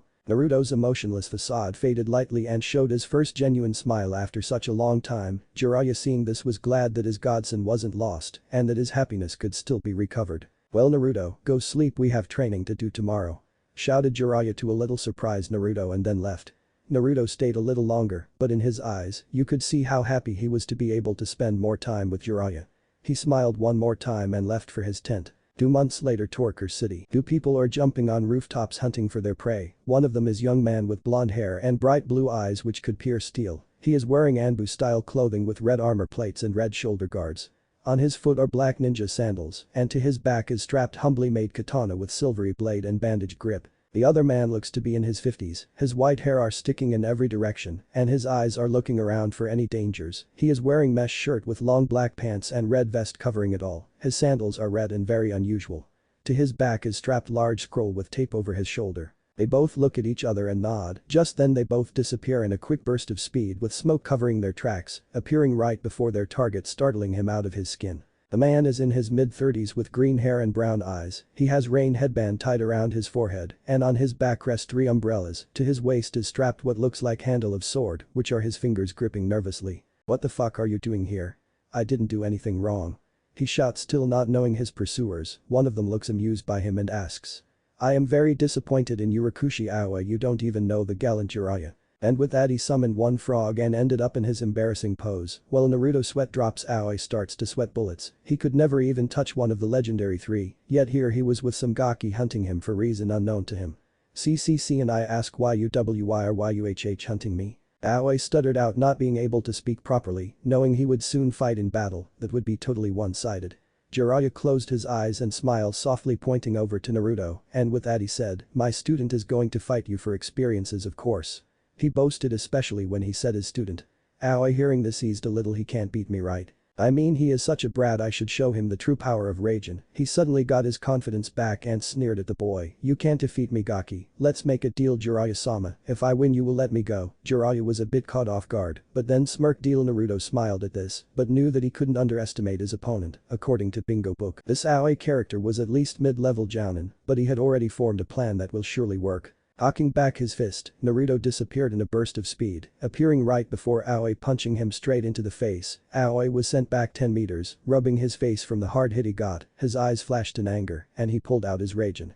Swinging it around to get a feel of it, he started running toward the blonde ninja with intent to cut him in half. Naruto, seeing that Aoi got closer, jumped up to the roof waiting for Aoi to reach him. Just as Aoi reached the point Naruto stood before, large explosion hurled him away into the wall opposing that of Naruto. Naruto, seeing that Aoi dropped his sword, made a cross-handed seal and sent one Bunshin to recover it. Focusing on Aoi once more, he runs through 5 hand seals and bow of chakra forms in his hands. He loads it with arrow and waits for his signal. Aoi, getting from the rumbles, sees that Naruto has bow aimed at him and is waiting for something. Suddenly 2 rocks puff around him and he is held by 2 cage buncheons of Naruto. The last thing he ever saw was bright blue arrow about to pierce his head. Good job, Naruto. Jiraiya smiles brightly at him, showing that he was satisfied. Naruto thanked him, smiled at him, and said that Aoi underestimated him. They both nodded once again and disappeared in a puff of smoke. During these past 2 months, Naruto has once again worked on his chakra control and finally reached low cage level. His speed increased to that of high-level Jounin without his seals on. His Taijutsu now regarded Namikaze style, an intercepting fist on level of high Jounin. His Kenjutsu was composed of same styles, but his skill rose to that of low-level Kage. He needed to rise to mid-level Kage in order to use his mother's sword, seeing as every missed swordsman had at least that level of skill. Last but not least, his Fuinjutsu skill once again rose quickly under the watchful eye of Sealmaster Jiraiya. He also frequently sparred with Jiraiya and tried to get more experience. There were 3 times he fought someone else, and that was one Chunin level missing nin from Kurigakure, which he dispatched quickly using Taijutsu and well-placed kunai into his heart. Flashback. Looking horrified at his hands, Naruto fell on his knees and started to uncontrollably sob. Sobs turned into loud cries of horror as he killed for the first time in his life. Jiraiya, seeing this, quickly jumped out of his hiding spot and went over to Blonde to help him get through it. He knew it will be tough, but he had to do it so he could look up to the future. In Shinobi World, mercy didn't exist, as it only turn around to bite you in the ass. Kneeling next to him, he put a hand on his shoulder and with other patted his back. Then in just a whisper he started to tell him, Naruto, you have to understand that when you killed this man, you have probably saved many innocent from dying. You have to see through the killing part, as it is the job of ninja. We aren't knights in shining armors, but you already know that, so I wouldn't bother to tell you. Now get a hold of yourself and go get your body cleaned to the nearest inn. I will meanwhile send Gamakichi to the Kurigakure for bounty and will go to see my informant. See ya. And with that he disappeared in a puff of smoke. Naruto got up and steeled his eyes. Jiraiya was right now he saved many innocent from dying by this man's hand. He turned around and planted explosive node on what was left of the body. He went 50 meters away and with Tiger Seal blew him off. He turned around and I smell like a fucking shit, he growled out as some chunk of meat landed on him. End of flashback. From that moment on he opened up more to Jiraiya and he had dealt with killing. He knew all the things Jiraiya said to him before, but it was just flash of a moment and the killing was so instant and he lost it. He knew that being ninja required it from him and so he dealt with it. Then there was the second fight. Naruto knew that in this fight he had almost gravely underestimated his opponent and that he would have died had it not been for small, well actually big help. Flashback. He couldn't believe it, this Jounin from Iwagakure just wouldn't let him near. He was hurt and bleeding profusely. He got some pretty big slashes and he just couldn't for the sake of Christ get to him. The Jounin was bombarding him with one earth technique after another. You ask how he got into such a mess, right? Well, he was walking with Jiraiya towards the village on the borders of rice and fire country when 10 Iwagakure missing nin surrounded them. When 9 of them led Jiraiya out to fight him, Naruto stuck up with this asshole and was getting his ass kicked. His train of thoughts was however interrupted as another technique was called out Earth style. Earth spikes, his eyes widened and he just barely jumped over the spike that would have impaled him through the gut. Steeling himself, he vowed to not lose here. He formed 100 of needles from his chakra and sent it after the rock nin. He with a call of Earth style. Earth wall was protected from them, but that was all Naruto wanted as he couldn't see him now, so with a quick burst of speed he appeared before the barrier with perfect Rasengan drilling through it. When he hit the rock nin he became wide-eyed as he became all muddy and fell to the ground. Looking frantically around, Naruto noticed the man with sword aiming for his heart quickly approaching, and Naruto knew he couldn't block it. His eyes closed on instinct, but after 2 seconds they shot wide open with 3 tomos looking intently on the rock nin. Subconsciously focusing chakra into his eyes, they began radiate killing intent so hard that the rock nin stopped in his tracks and started to shake in fear. Not one to pass a chance, Naruto created chakra sword out of thin air and cut off his head, sealing it into scroll. End of flashback. Then there was Aoi, who he killed right now, so all in all he would say that the last 2 months were focused on mastering his psychical attributes, close range combat, chakra control and Fuinjutsu. They were nearing the village they were staying right now, so Naruto cut off his train of thoughts and asked Jiraiya, so, where will we move now, Iro-sensei? Jiraiya growled silently at the nickname, but let it go. With a smile he answered, tomorrow we are going to the mountains to train your main affinity wind. Jiraiya's smile got wider as he saw his godson's excited face. So, how long are we going to spend training my wind affinity? Asked Naruto, now really curious. Well, in mountains we will train once again 2 months and see the results. I want you to do it in 2 months, but that may be impossible, as you will also be doing psychical exercises to reach Kage and my level of fitness. If you will not master it in that time, we will leave after 3rd month. Jiraiya truthfully replied. Naruto was deep in thought and then he got a question, what about then? Can you tell me your plan in rough sketch for me? Jiraiya thought about it for a moment and then said of course I can brat, after the wind affinity training we will start to erase some names in bingo books. Jiraiya smirked at this and Naruto's face lit up like a Christmas tree. Jiraiya however continued we will hunt missing nins for 1 month and then go and train you second affinity which is water, seeing as these two are your strongest, we will then hunt missing nins for 3 months and try to gather as much experience as possible. I will also start to introduce you to some of my contacts. After that we will once again go for elemental training, this time for lighting, this may take for you 3 months, as I will try and push your body to your limits, with Kyuubi's chakra floating through it and your body adapting to it. And then, I don't know maybe you can try Hiraishin and fully master Rasengan, I will probably also introduce you to Sage Chakra. Naruto nodded to everything that Jiraiya said and got a little dreamy look when he mentioned the fully mastered Rasengan. Oh and also we will try for you to perfect your Sharingan and everything that goes with it, Jiraiya added as an afterthought. But that they bid each other goodbye and went to their separate tents, having to prepare their bodies for tomorrow's trek to mountains. 5 days later borders of Bird and Earth Country, mountains. Two figures are standing on the top of highest mountain in the south region of elemental countries. Naruto and Jiraiya arrived here 8 hours ago, so now they are after a nice 8-hour-long sleep. Naruto create 400 clones and start with trying to cut leaves with your chakra on that tree he said, pointing over to the one of many trees growing on the mountain. Hai replied Naruto shortly and without even bothering to do hand signs 400 clones appeared, took their leaves and started to train. Now, what about me sensei? Jiraiya got a devious grin that scared Naruto a little, but he stood his ground waiting for orders from his sensei. Update your gravity seal up to 10 times the gravity and give me 500 laps in 10 minutes. Naruto gulped and made 2 hand seals Fuinjutsu.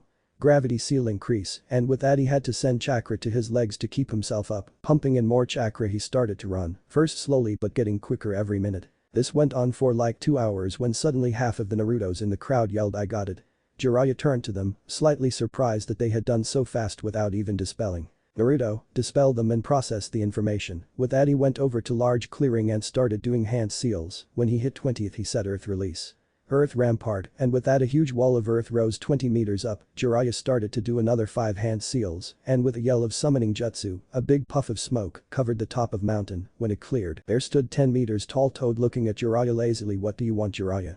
Jiraiya's head dropped at such a lack of respect, but then shot up and with calmness in his voice said, I need water from that rampart Gamamizu. The Toad looked over where the pervert pointed at and went through 10 hand seals with a shout of water release. Water flow he shoot on the rampart and there it miraculously started to gather after it fell off the newly created waterfall. Thanks said Jiraiya.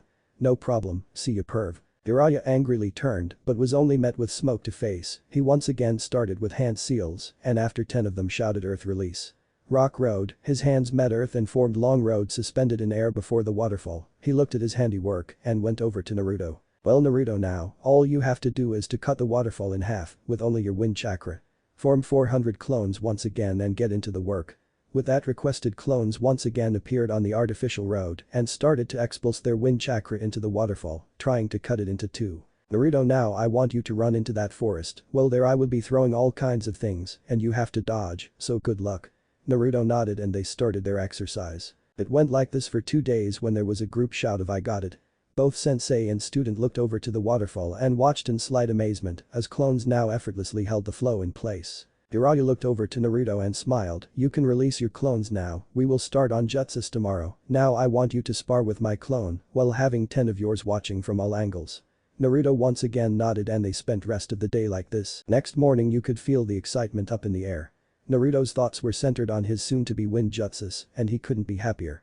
Seeing that his sensei still hasn't got up he decided that light warm-up was in place. He created 10 clones to read about poisons and got on his way to forest. When he reached small clearing inside the forest he heard quiet growling but paid it no attention. He went over to lake and undressed himself.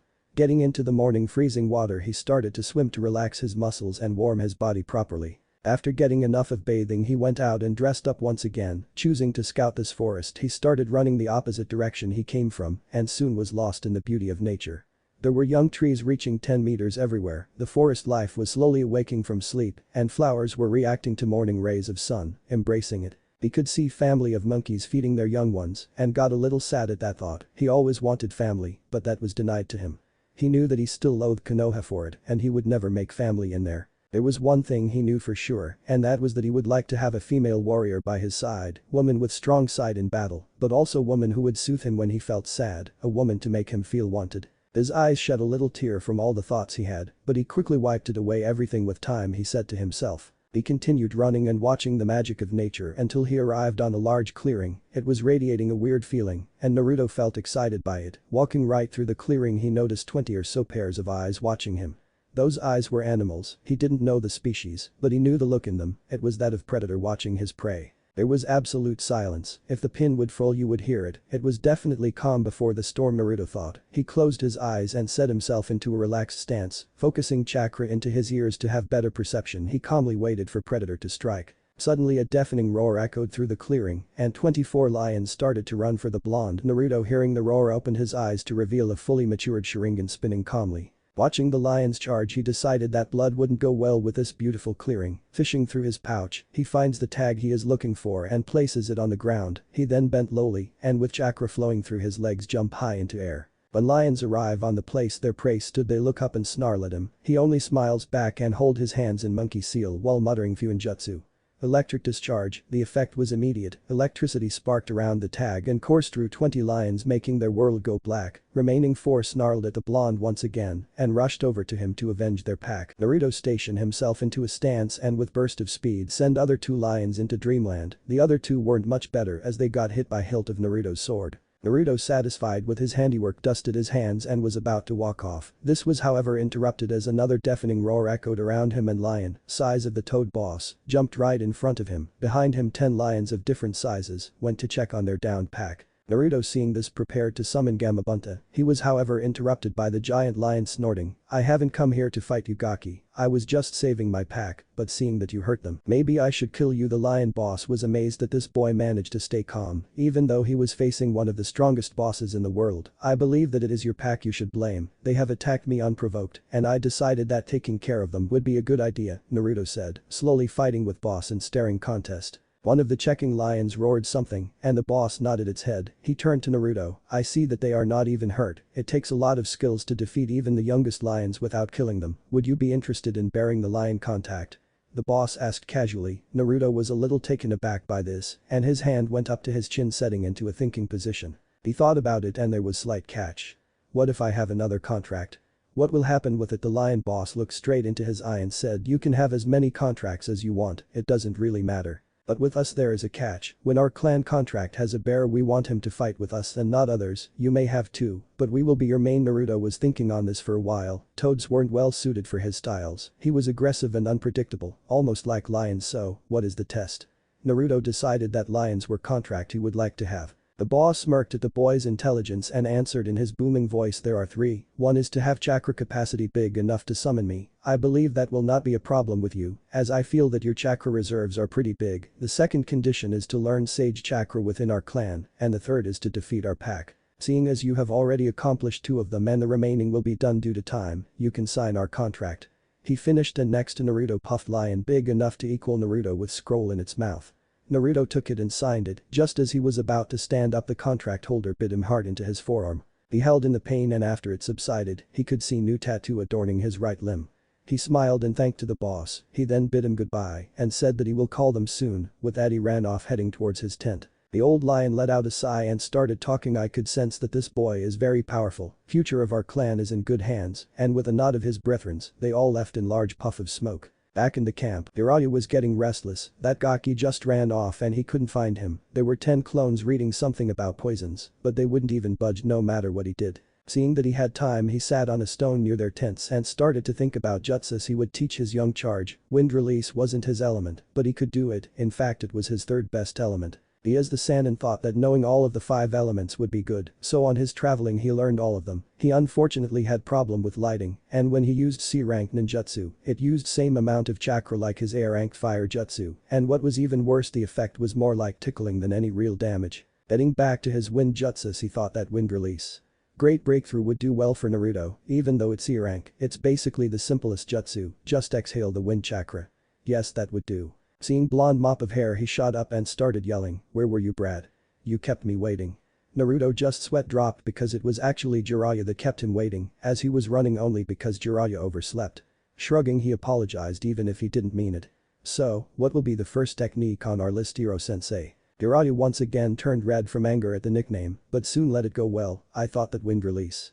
Great breakthrough would do good, so that is what we will be practicing now. Naruto nodded and dispelled his clones that were reading on poisons, immediately hitting him with their informations. He then created another 50 and sends them to get whatever book they wanted to read. Looking back to Jiraiya, he activated his Sharingan and was waiting for Jiraiya to show him what technique he will learn. Jiraiya, seeing that the blonde was prepared, started with 7 hand seals and then shouted wind release. Great breakthrough with it, he sent strong gust of wind toward the tree line, almost uprooting them. Naruto could see it, the attack wasn't pumped with enough chakra, had it been it would have blown those trees away. Gathering the informations he got from his Sharingan, he slowly started to go through the same hand seals like Jiraiya. When he finished, he calmly said wind release. Great breakthrough. What happened next left a wide-eyed Naruto and Jiraiya. When Naruto finished those words, wind started to pick on speed around him and was getting darker and more violent.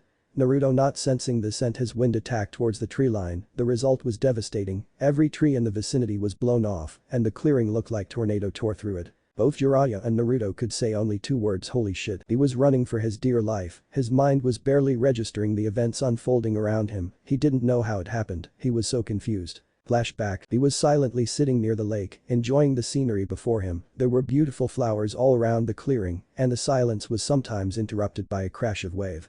Big, long trees have been overshadowing him, and he knew that this was the peace he wanted. He let his eyelids slip and fell into a blissful unconsciousness. Only thanks to his ninja skills, honed in life and death situations, was he being able to dodge the bright blue arrow that almost pierced his heart. He took a quick glance over the clearing but couldn't see anyone. Shifting slowly into a defensive stance, he awaited the attack. What then came scarred him for his life. The lone figure slowly descended from trees as if the wind itself obeyed his wishes. He was wearing white cloak that covered his whole body with hood covering his head. But that wasn't the most terrifying thing about him. No, it was the mask. His mask was that of death itself. It was smiling at him. He knew it. It was mocking him, and he couldn't stand it. The mask was made of gold, and it had 2 horns on its forehead pointing menacingly to whatever opponent its user fought. Holes for eyes were black, but he knew that he wasn't supposed to see his hunter's eyes. All in all, he could easily compare this mask with Shinigami, and it scared him. He took an unwilling step back, but the hunter noticed it and immediately sprang into action. In a matter of seconds, he was on his prey and prepared to land punch into his gut. Thanks to years of training, his prey was able to dodge and retreat to a nearby tree, panting slightly due to his older age. Mishoto Sayori, surrender willingly and I will make this as fast as possible. Choose to resist and you will die in battle. The hunter spoke in his chilling voice that also called for respect. Mishoto, for his part, was now ready to give up, also because of the killing intent the hunter was releasing, just when his ninja side kicked in, and he smiled gently. I thank you for your kindness, if you could call it that. He chuckled here and continued, but I, Mishoto Sayori, missing nin and former jounin of Kurigakure no Sado, will die in battle. When he ended up with his battle cry, he started to rapidly form hand seals and ended on 24th, with that he called water release. Pressure can in his chest puffed out and he started to spew high-pressured water from his mouth. The hunter, not wanting to be hit, used a quick kawarimi and disappeared in the woods. Mishoto quietly observed his surroundings and waited for Hunter to strike. His condition wasn't the best, and he knew it. He was already panting slightly from the chakra exertion and needed to end this quickly. Sudden gust of wind flung him into the tree behind him with high speed. His body hit the tree and he slumped down, only to burst into water. Mishoto was observing as his clone got hit by the wind jutsu and was very impressed by the hunter. He wasn't given much time as he sensed danger lurking from behind him. Turning around, he tilted his head slightly and few strands of hair were cut off his already almost bald head. When he looked to find his attacker, he frowned because he wasn't able to see him. That's when he felt it, the killing intent so strong that it could rival any cage of elemental nations. The only thing he could do was cower in fear and try to run. He got his legs to finally respond to him and he started to run in direction of nearest town. He needed to hide, and quickly. Flashback end. Yes, that is how he got himself into this situation. Now he could remember. He was chased by a hunter like a predator would chase its prey. His train of thoughts was however interrupted as a blade of chakra burst from his chest. He could feel the life force that was his blood leaving him through the hole. His eyes soon became dull and lifeless. Mishoto Sayori was dead. The hunter changed his sword into that of purely wind and cut of the missing nin head. He sealed it into a scroll and placed fire tag on the rest of the body.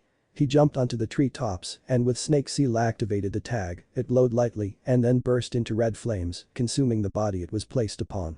The hunter nodded at his handiwork and left in burst of speed with small tornado covering his tracks. He appeared in a clearing about a mile away from his recent kill location and took off his mask.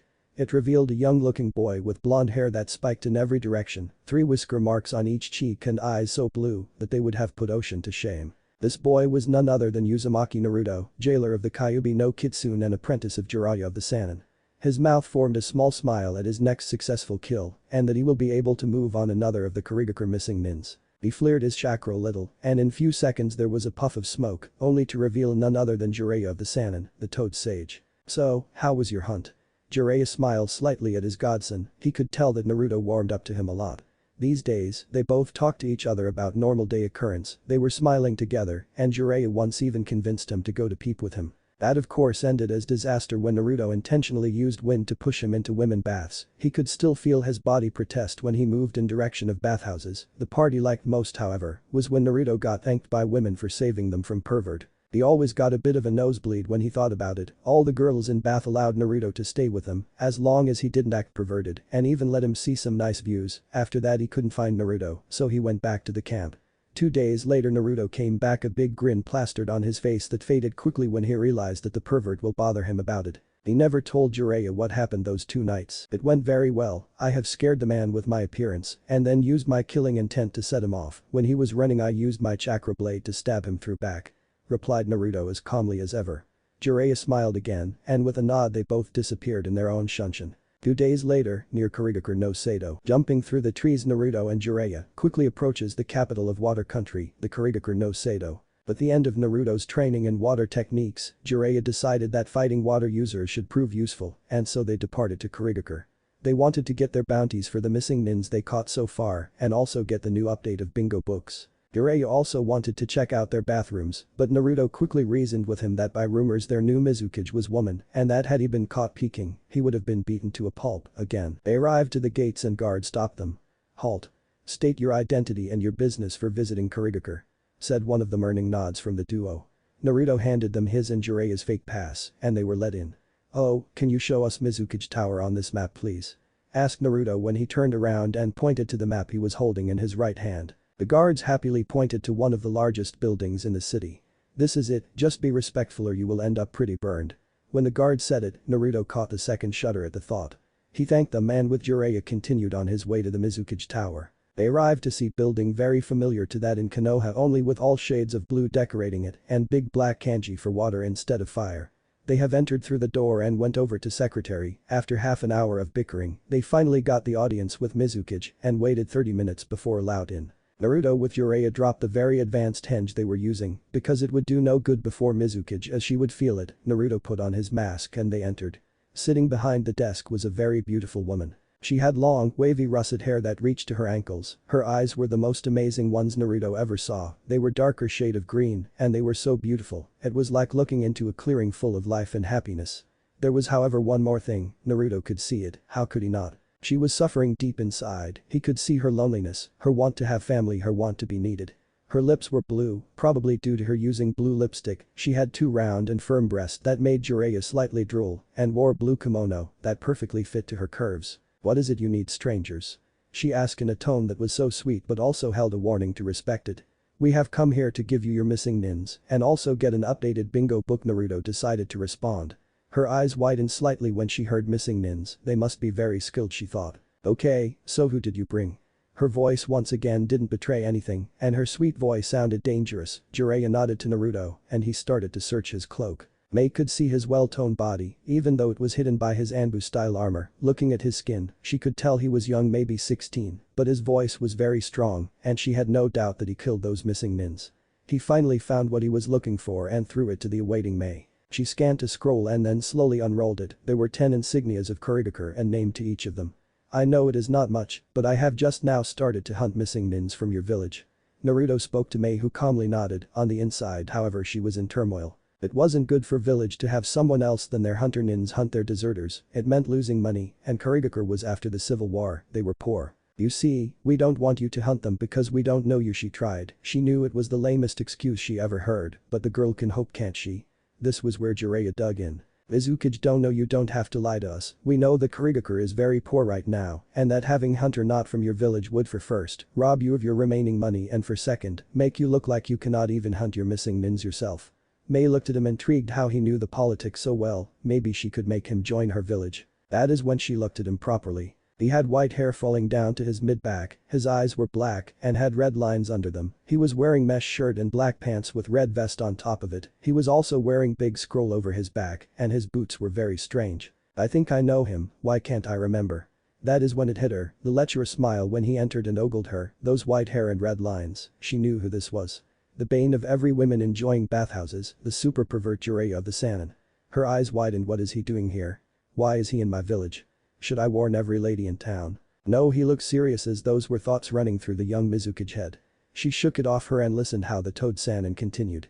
Not noticing that she was releasing a little bit of an killing intent when she mentioned the pervert in her mind, Jiraiya noticed this, but shrugged it off. She must have recognized him. Me and my student will take only 20% of money that is on the missing nin's head, that is because we don't need them too much, our main goal is picking up experience, and my student decided to do it like this. He ended and took long breath from such a long explanation. May looked intrigued for a few seconds, but then shrugged it off. 20% were okay, they could always bring the nins to black markets and get at least 70% of what the village was offering. She couldn't risk her village's secret getting out, even though not many bloodline users were left after the blood purges. Okay then, I will take up on your offer, I will give you 20% of every missing nin price when you give me his head and burn its body. I will have your bingo book delivered here. She said something to her intercom and asked if that was all. They both nodded and Jiraiya started to smile lecherously. May seeing this got a dangerously looking gleam in her eyes and was about to beat the Toad Sannin into a pulp. She was however beaten to a second as fist landed on Jiraiya's head, knocking him down to the floor. Behave. Said the mysterious character in cloak and mask. Jiraiya had tears running down his cheeks when he yelled. How can you lecture me when you yourself had laid down with at least 15 babes from what I have seen? By now blood was once again trickling down his nose and he was pointing accusing finger to Naruto. May was looking really intrigued. I mean, who can satisfy 15 women? This guy must be hell of a meat. Naruto sighed at this and remembered what really happened those 2 nights. If you will stop bothering me about it, I will tell you one detail.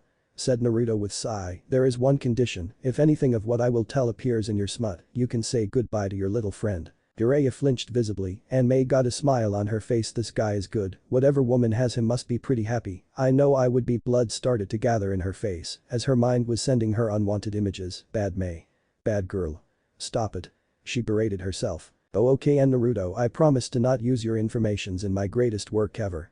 He started with stutter, but when mentioning his work his voice was that of pride and accomplishment. Naruto just sighed and was about to give him what he wanted when one of Mizuki's assistant came in carrying the new bingo book with every missing nin Kurigakure currently had. Mizuki thanked him and handed it over to Naruto. He took it and started to walk towards door. When his hand landed on doorknob he answered over his shoulder. It was threesome with 2 beautiful models. And with that he left. Jiraiya was staring at the door, shocked and no way. Even I didn't have any models. My boy has already surpassed me. His sensei, oh how proud I am.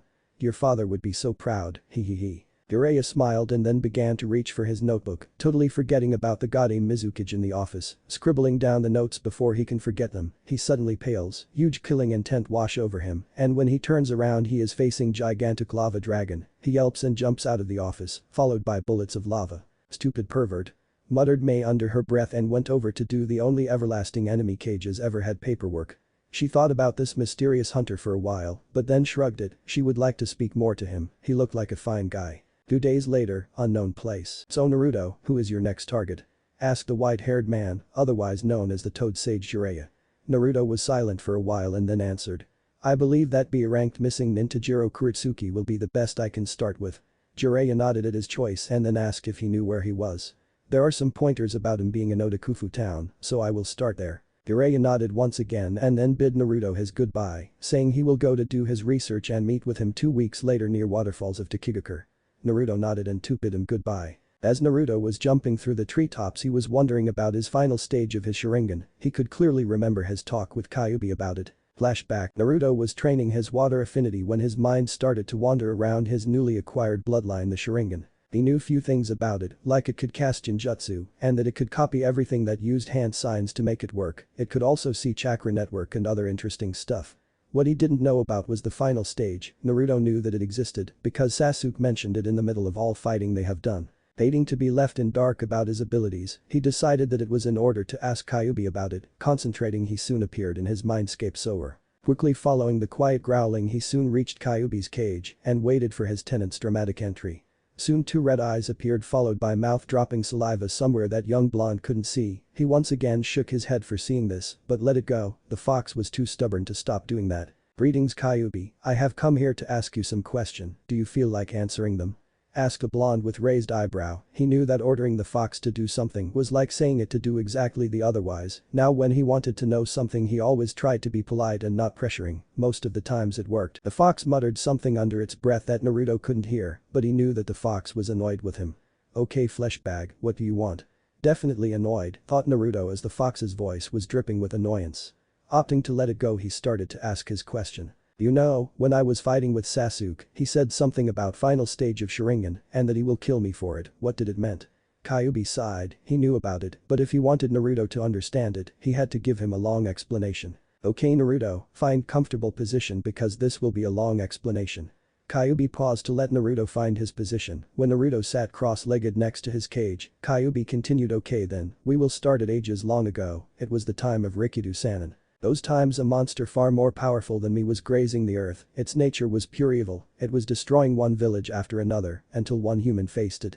Naruto was now fully listening, monster stronger than Kyubi. He had to know about this. That daring human was Rikido Sannin, he knew that killing the monster wasn't possible, so he did the only thing that could have been done, he became the first Jinchuriki ever. Naruto's eyes widened to impossible proportions at hearing this, the myth about Rikido Sannin wasn't a myth. He could go with that, but sealing monster stronger than Kyubi to himself. This guy must have been a legend. Naruto knew better than to interrupt, so he chose to stay silent and waited for Kyubi to continue. When he did so, he has gotten some traits from his demon. From what I can tell, the legendary Rinnegan is a mutation that only Rikido had, its powers are controlling dead bodies and giving it some abilities, those abilities are 6, that is where the Rikido part come from, but when he became Jinchuriki he has gotten another ability. This ability came from Juubi, and it was ability to control gravity. Now Naruto was gaping at Kyubi, someone who can control gravity with monster in him, that has infinite chakra. Naruto was glad he wasn't evil. Not noticing the emotions flying across the blonde's face he continued, this ability was used by his eyes and was very powerful. When the sage was about to die, he divided his powers equally between his two sons. The older son has gotten the weaker stage of Rinnegan, the Sharingan and Sage's spiritual energy, while the younger son has gotten his psychical energy and stamina. They were fighting among themselves, but that isn't what we wanted to talk about. There was one last quest Rikido had to do, and it was to take Juubi with him into his grave, but that was impossible, Juubi was just too strong to be killed, his only option was to cripple it. He let Naruto to contemplate on these information before continuing once again. Once he divided his powers to his sons, he used his remaining powers to divide Juubi into 9 parts, which you know as Bijuus, and then he sealed Juubi's consciousness and body into the moon. Naruto gaped at him, what the fuck was this human? He just didn't know, such power was unheard of. Now you ask how does this connect to your Sharingan? Well that is very easy, the same way Juubi's chakra granted control over the gravity to the Rikido, my chakras has done as well, only it will start to appear randomly in your life. I believe that just as that Mangekyo form of Sharingan appears in stressing situation, so will your advanced level. Now go away, I have nothing more to tell you. And with that Kyubi once again disappeared into his cage. He could now call home leaving Naruto with shocked expression. Naruto didn't know what to think about it, controlling gravity.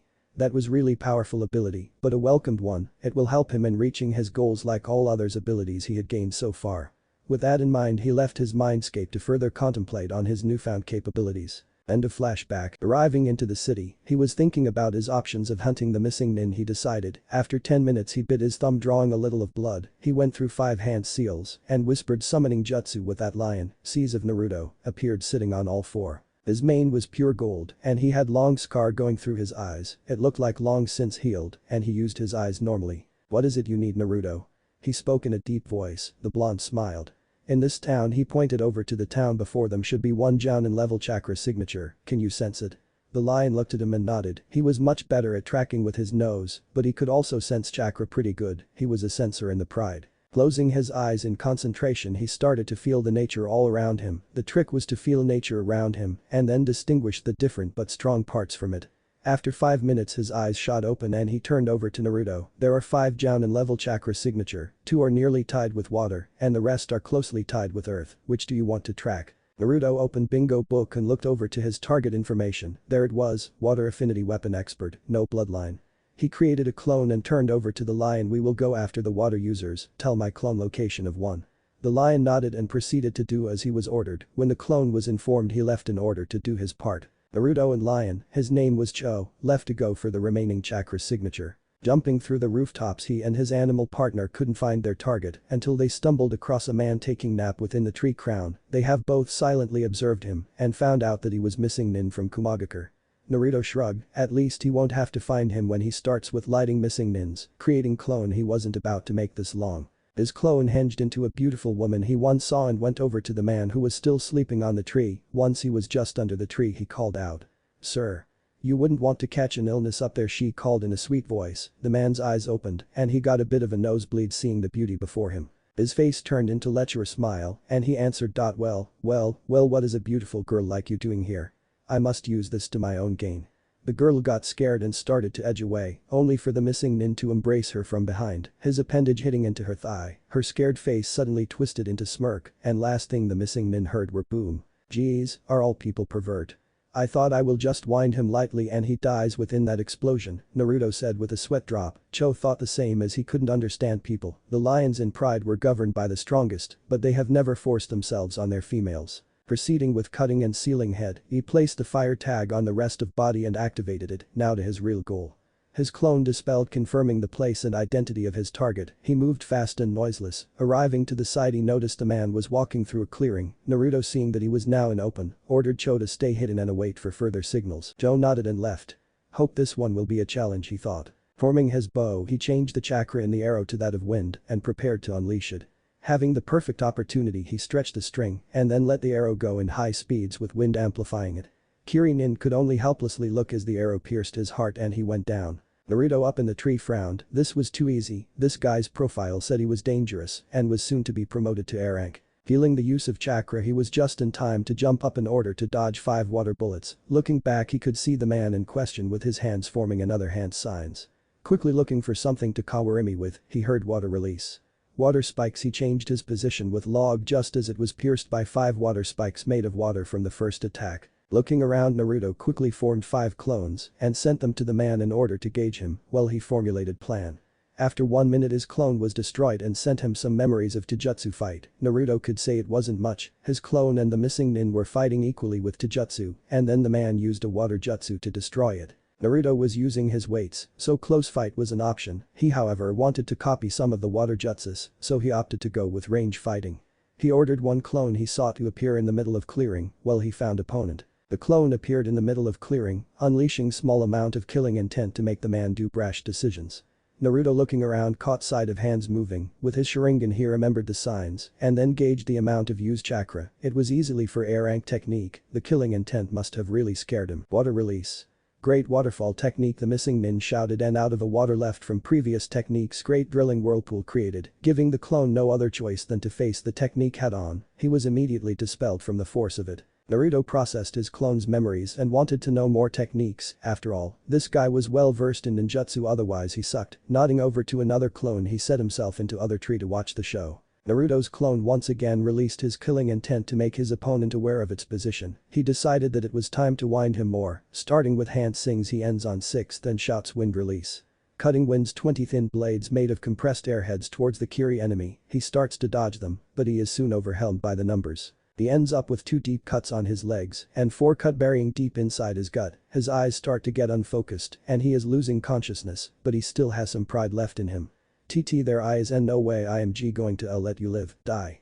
His hands start to move in high speeds and he starts to form hand signs. On 45th he ends and announce water release. Great tsunami wave. His body explodes into water that quickly expand and heads over to Naruto. It hits him like any other wave and kill him. Well, would kill him have it been the real Naruto. In this case he just puffed out. Naruto, seeing the attack, got a very good idea he might have used later. He was happy now. He has gotten 2 new A rank techniques and captured 2 missing Nins. The only consecutive was that they weren't any challenge. Flashback 3 months ago. 2 ninjas clashed with their weapons of choice. A loud clang resounded throughout the clearing. White-haired man using kunai smiled. You must never underestimate your opponents, Naruto. Even now, when you are near my level, you must remember that even well-placed kunai can kill. Naruto nodded. Jiraiya was drilling this info into him from the start of their training. It was now almost a year after the start of training trip and Naruto was dangerously closing in on Kage level. He would, however, never underestimate his opponents. He learned his lesson when he gained his fully matured Sharingan. Last 8 months were very exhausting for Naruto. With Jiraiya he was training and sharpening his taijutsu and ninjutsu skills. He was also trying jinjutsu, but the best he could do was still with his eyes. The best jinjutsu he could do without were C ranked, so he just focused on dispelling them and using the Sharingan. He was very proficient with it. His physical training changed a little. He started to bond with lions, and they insisted that he would train with them. Naruto was a little skeptic about this, but after full night of relaxing his numb muscles, he agreed with them.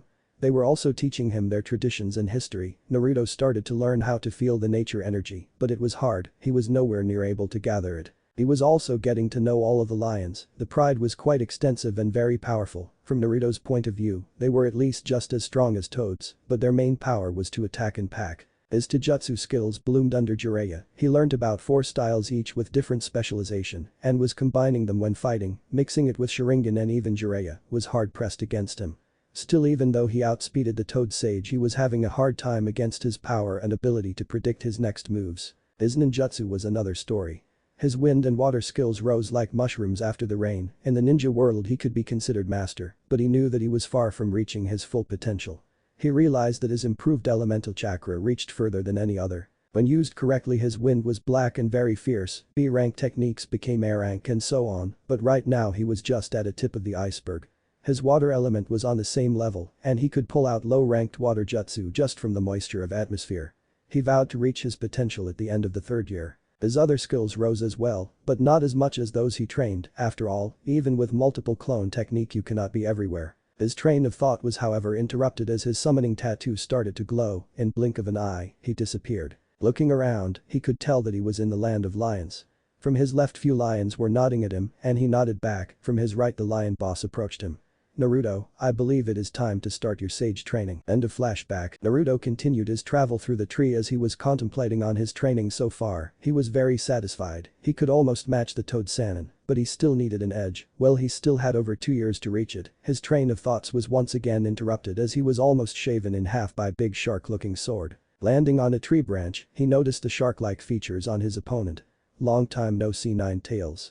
Kisum grinned. 2 figures, standing across each other in a big clearing, carefully eyeing their opponent. One being blonde-haired ninja with Anbu-styled clothing, his mask covering his expression while his white cape, revealing only a glimpse of his red armor, his muscled body staying hidden. The other, possessing shark-like features, blue skin and a forehead protector with 4 waves cut in the middle. He was wearing a black cloak with numerous red clouds on it, a big sword with golden handle and bandage blade resting on his back, his bloodthirsty grin threatening to split his face. Kisum was only acknowledgement the shark-like looking man got. Kisum's grin faltered a little, hearing the Jinchuriki speaking to him without an ounce of fear, his voice emotionless. Deciding to do the best thing he knew, he started to taunt the blonde. What's up, brat? Already giving up? I would assume so, when your voice sounds so dead. His grin once again came full force to his face as he mentally patted himself for such an impressive verbal assault. Only to settle into a frown once all he got from his opponent was silence. Naruto on the other hand was silently analyzing his situation. Pervy Sage was probably not so far from his position, but it would prove troublesome to look for him. Also seeing that Kisum was alone, he thought that Itachi would probably end up fighting the Sannin.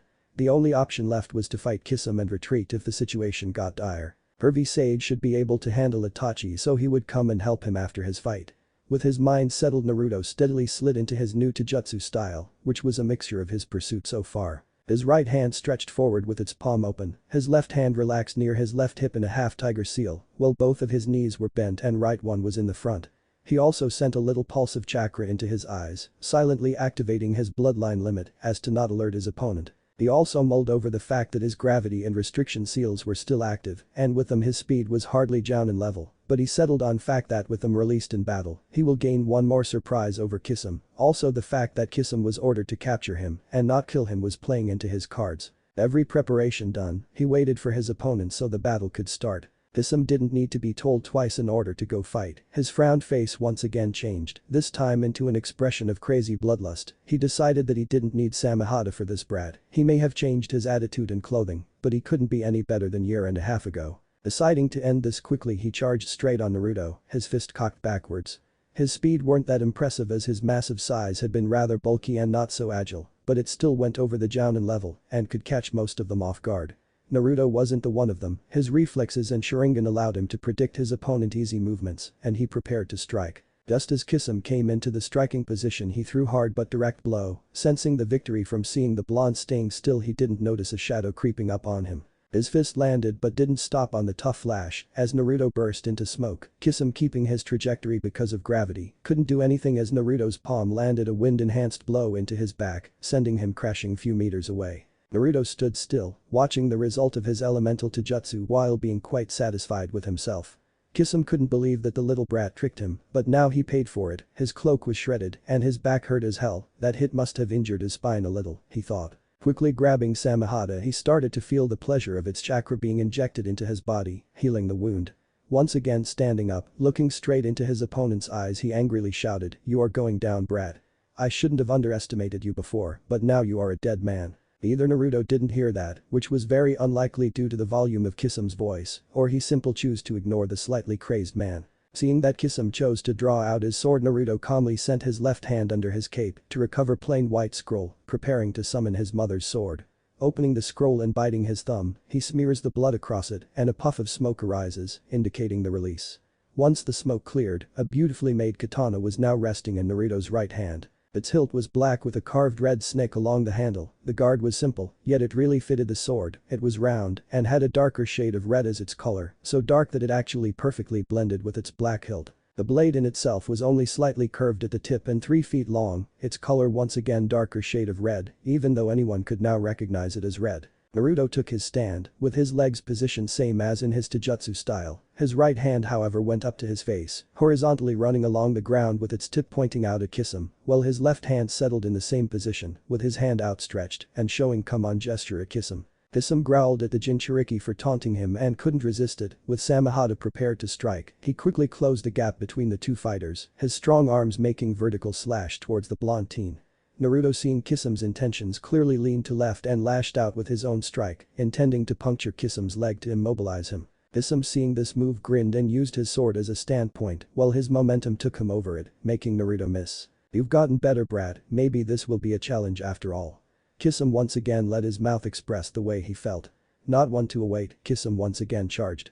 He sped up towards Naruto, this time surprising the blonde with his acceleration, intent on shaving him to the bone. Once before him, he went for a vertical slash, only this time Naruto met him with his own, there was a loud clang, and then Kisum kicked the blonde right into his navel, effectively sending him through the clearing. While Naruto got a bit winded from the hit, it wasn't anything major, what really set off his sixth sense was that the wind chakra he used in his sword didn't work the way it was supposed to, it disappeared the moment he met Kisum's sword, but why? Pondering on this for a moment he suddenly got a flashback of him summoning Nine Tails chakra, only to get it devoured by the bandaged sword. He mentally smacked himself for not realizing that Samehada absorbed chakra like he did Ramen. Checking it out with his Sharingan he noticed that there was a chakra network right inside the bandages, even though much different from a human it was pretty strong. Forcibly drawn out of his musing he quickly jumped up to avoid being smashed by Kisum. Naruto landed a few feet away, silently pondering what should be the tactic for rest of the fight. His opponent however didn't feel like letting his prey alone and once again ran up to him, he started with diagonal slash, only for Naruto to once again jump back, not stopping, Kisum started the relentless fight of slash and run, with him attacking Naruto while he only dodged. After a while Kisum got tired of this, even with his strength and speed being better than the blonde he still couldn't hit him, it was like he knew where he would be, and it pissed Kisum as hell. "Okay brat. It is time to take this fight a level higher." Once the words left his mouth it again turned into maniacal smile, showing off his pointy, sharp teeth. Going through the hand seals Kisum prepared one of his signature jutsu. Suiton. Bakishauha, water seal.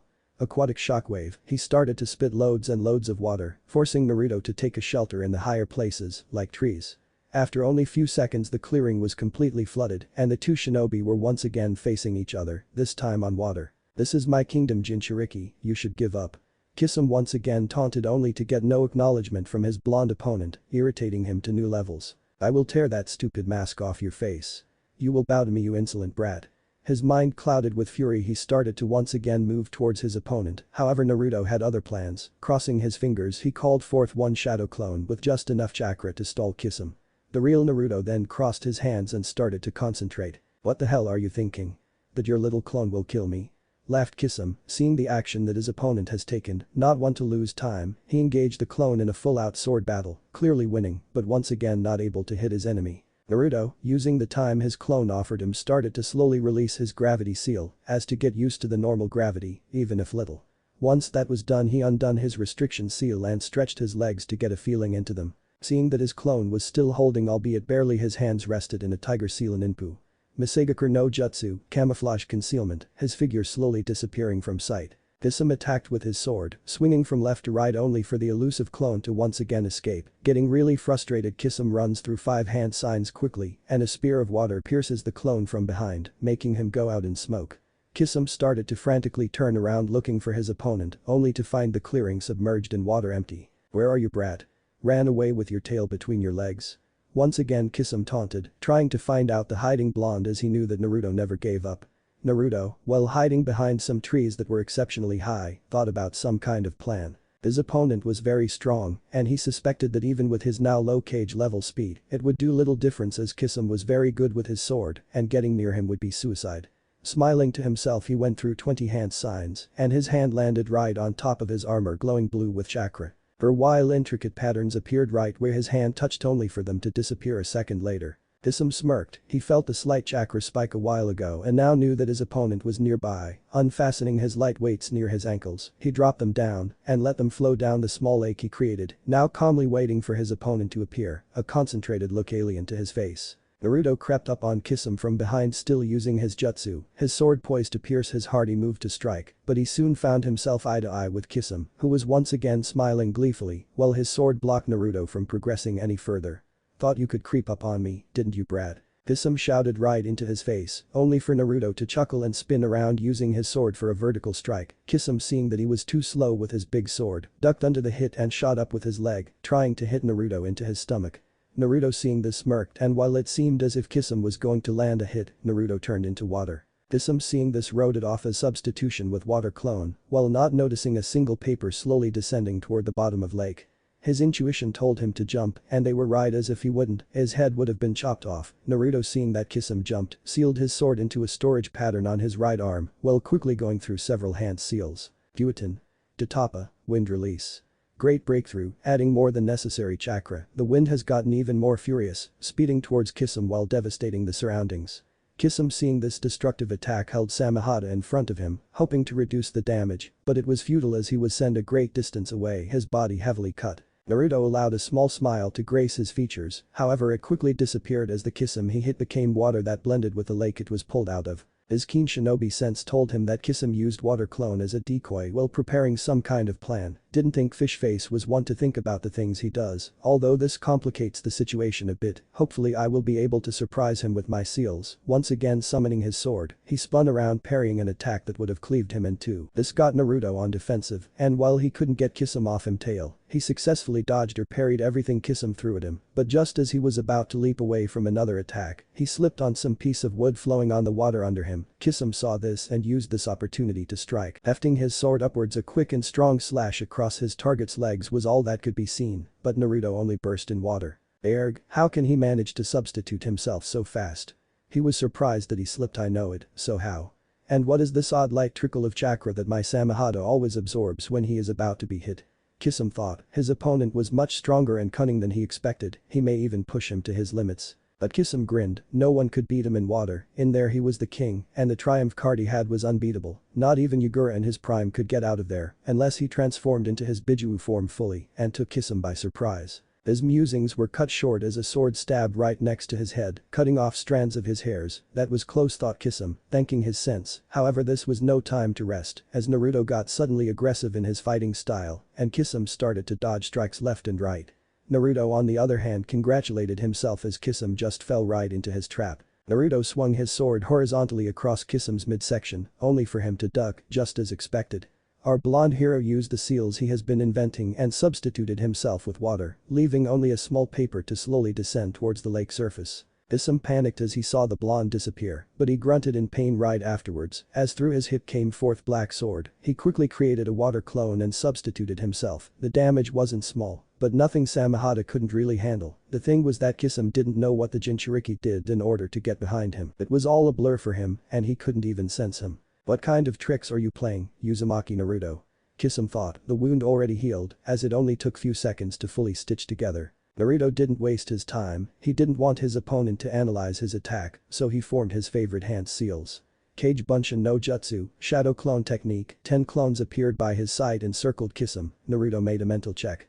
Only 5 more seals left, I couldn't do more because they are pretty hard to inscribe. I have to use them wisely and try to defeat Kisame with this move, otherwise it could become really bloody if he figures them out. The clones of Naruto tensed as did Kisame. In one moment everything was blur for a normal civilian bystander. But from the ninja point of view, Naruto's charge to Kisame, our blue-haired shinobi didn't waste any time and with 3 hand seals, unleashed 4 undetected sharks right at the clones' backs. 3 of them died, but 1 managed to escape and bite right through one Naruto that burst into smoke. Kisame cursed at his misfortune and due to close proximity of the clones, had no other option than to fight them with Taijutsu. He smirked as an idea came up to his mind, dropping into a stance he started to spin, and the water surrounded him in a whirlwind. Even though the clones had sharingans, this happened way too fast, and only 3 of them could dodge this powerful defense. Once Kisame dropped his shield, he blocked a diagonal strike across his chest with Samehada, but had to quickly jump up as another sword came after his legs. He couldn't really sigh in relief as his arm induced with water chakra blocked another sword aimed at his head. His eyes widened as he felt wind once again on his back, propelling him towards water in high speeds. As 4th Naruto was standing right behind him with wind-powered palm. Although Naruto expected it, he still narrowed his eyes when Kisame once again turned into water. This fight was prolonging, and when Kisame shut at his trap and started to concentrate, he was hard to hit.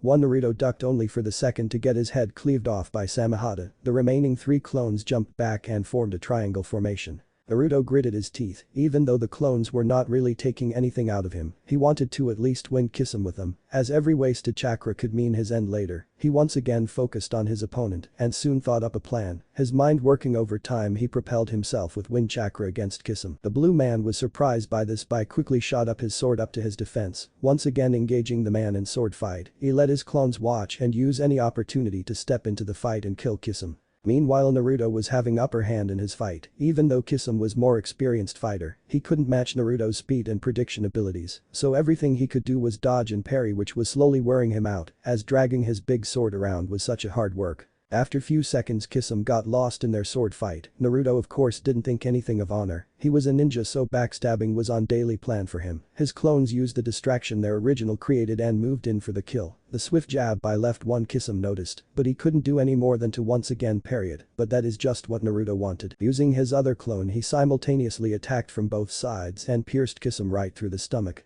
Kisame cried out when he felt the pain in his stomach. He wasn't winded this much a very long time. He had to get serious, or this Jinchuriki might even kill him. He snarled, and while doing it, spat out globs of blood. He let his chakra violently lash out, and with his high affinity to water, it turned out into big water shockwave that blew Naruto away and popped his clones out of existence. Naruto looked satisfied with his work. He knew that it wasn't honorable to stab Kisame like this, but ninjas weren't samurais, and killing targets with subtlety was their primary goal. He didn't know if Kisame was able to get out of this, but he was still prepared for whatever could the Akatsuki member offer. His sharp eyes locked onto Kisame's mangled body, and he slowly started to approach him, ready to kill the blue-faced man. "Yes, that is right, come right into my trap, you blonde idiot," Kisame mentally chuckled, while Samehada healed everything but superficial injuries, as to not let anything known on the outside. He was surprised. He had to admit that the blonde shinobi has been anything but what he expected him to be. His speed and strength were Kage level for sure, and his intelligence was something he couldn't defeat, but still Kisame was S-rank shinobi. He didn't lose, he will win, it just took more time. When Naruto was close enough, he felt a large chakra spike. Even though he was on high alert, he didn't see this coming. A giant man with shard features grabbed him by his ankles and dragged underwater. The last thing he saw above the surface was the water that fell out of Kisame's clone.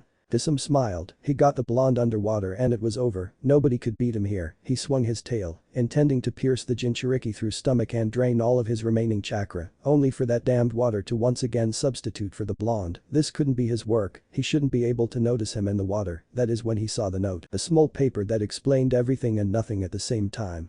He could only guess that it was some kind of substitution that was automatically controlled, but by what? Samehada answered for himself. The chakra that his sword absorbed, it must have been some kind of barrier, a sensor that told its central about any breaches.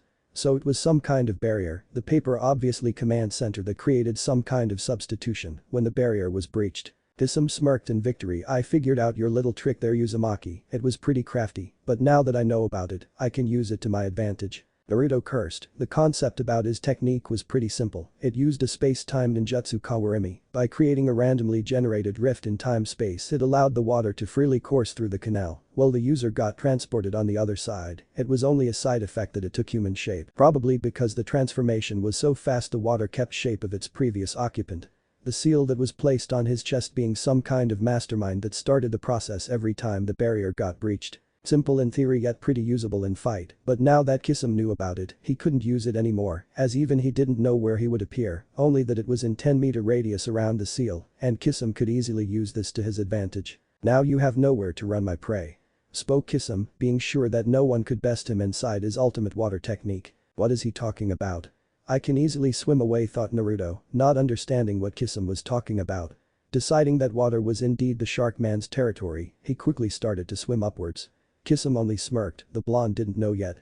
His body, made exactly for this kind of fight, shot in blinding speeds toward his opponent. Noticing this, Naruto once again pulled out his sword and blocked the slash of Kisame's tail that would surely chop off his head, seeing no other option but to fight. He engaged the fishman in battle. Soon enough Naruto found out two exceptionally important things, one being that Kisame was extremely, and I mean extremely fast in water, well he was kind of like a beginner in chess compared to him, and two being that his chakra levels were dropping quite fast for his liking, even though he wasn't almost using them. Deciding that he couldn't go on like this, he created 10 strong cage buncheons and chose to tactically retreat. His plan worked for a while. When he was almost on the surface he noticed one thing, it was getting further from his reach, and just as he was about to speed up with chakra, the memories of his clones fighting appeared in his mind. It was at that exact time that he noticed the bubble that surrounded him, probably centering around Kisame. What a terrifying technique. Kisame, now fed with his target's chakra, easily caught up to him, his wicked grin never leaving his face.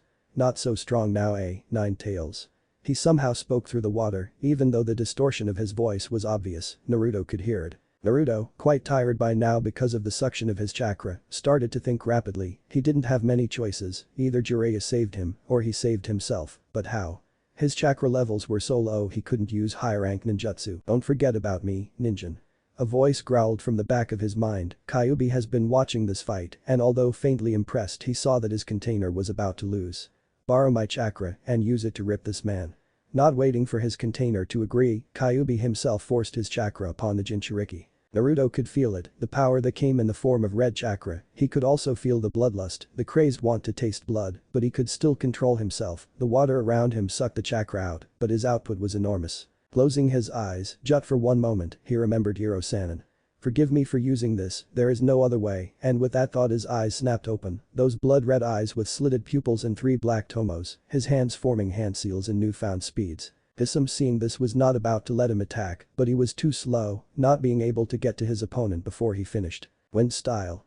Black Hurricane. What if Naruto has the lion summoning contract? Thanks for watching my video till the end. If you enjoy this content, then do consider subscribing to my channel and leave a like if you guys need the next part, comment down, and thanks for watching the video and see you guys in the next video.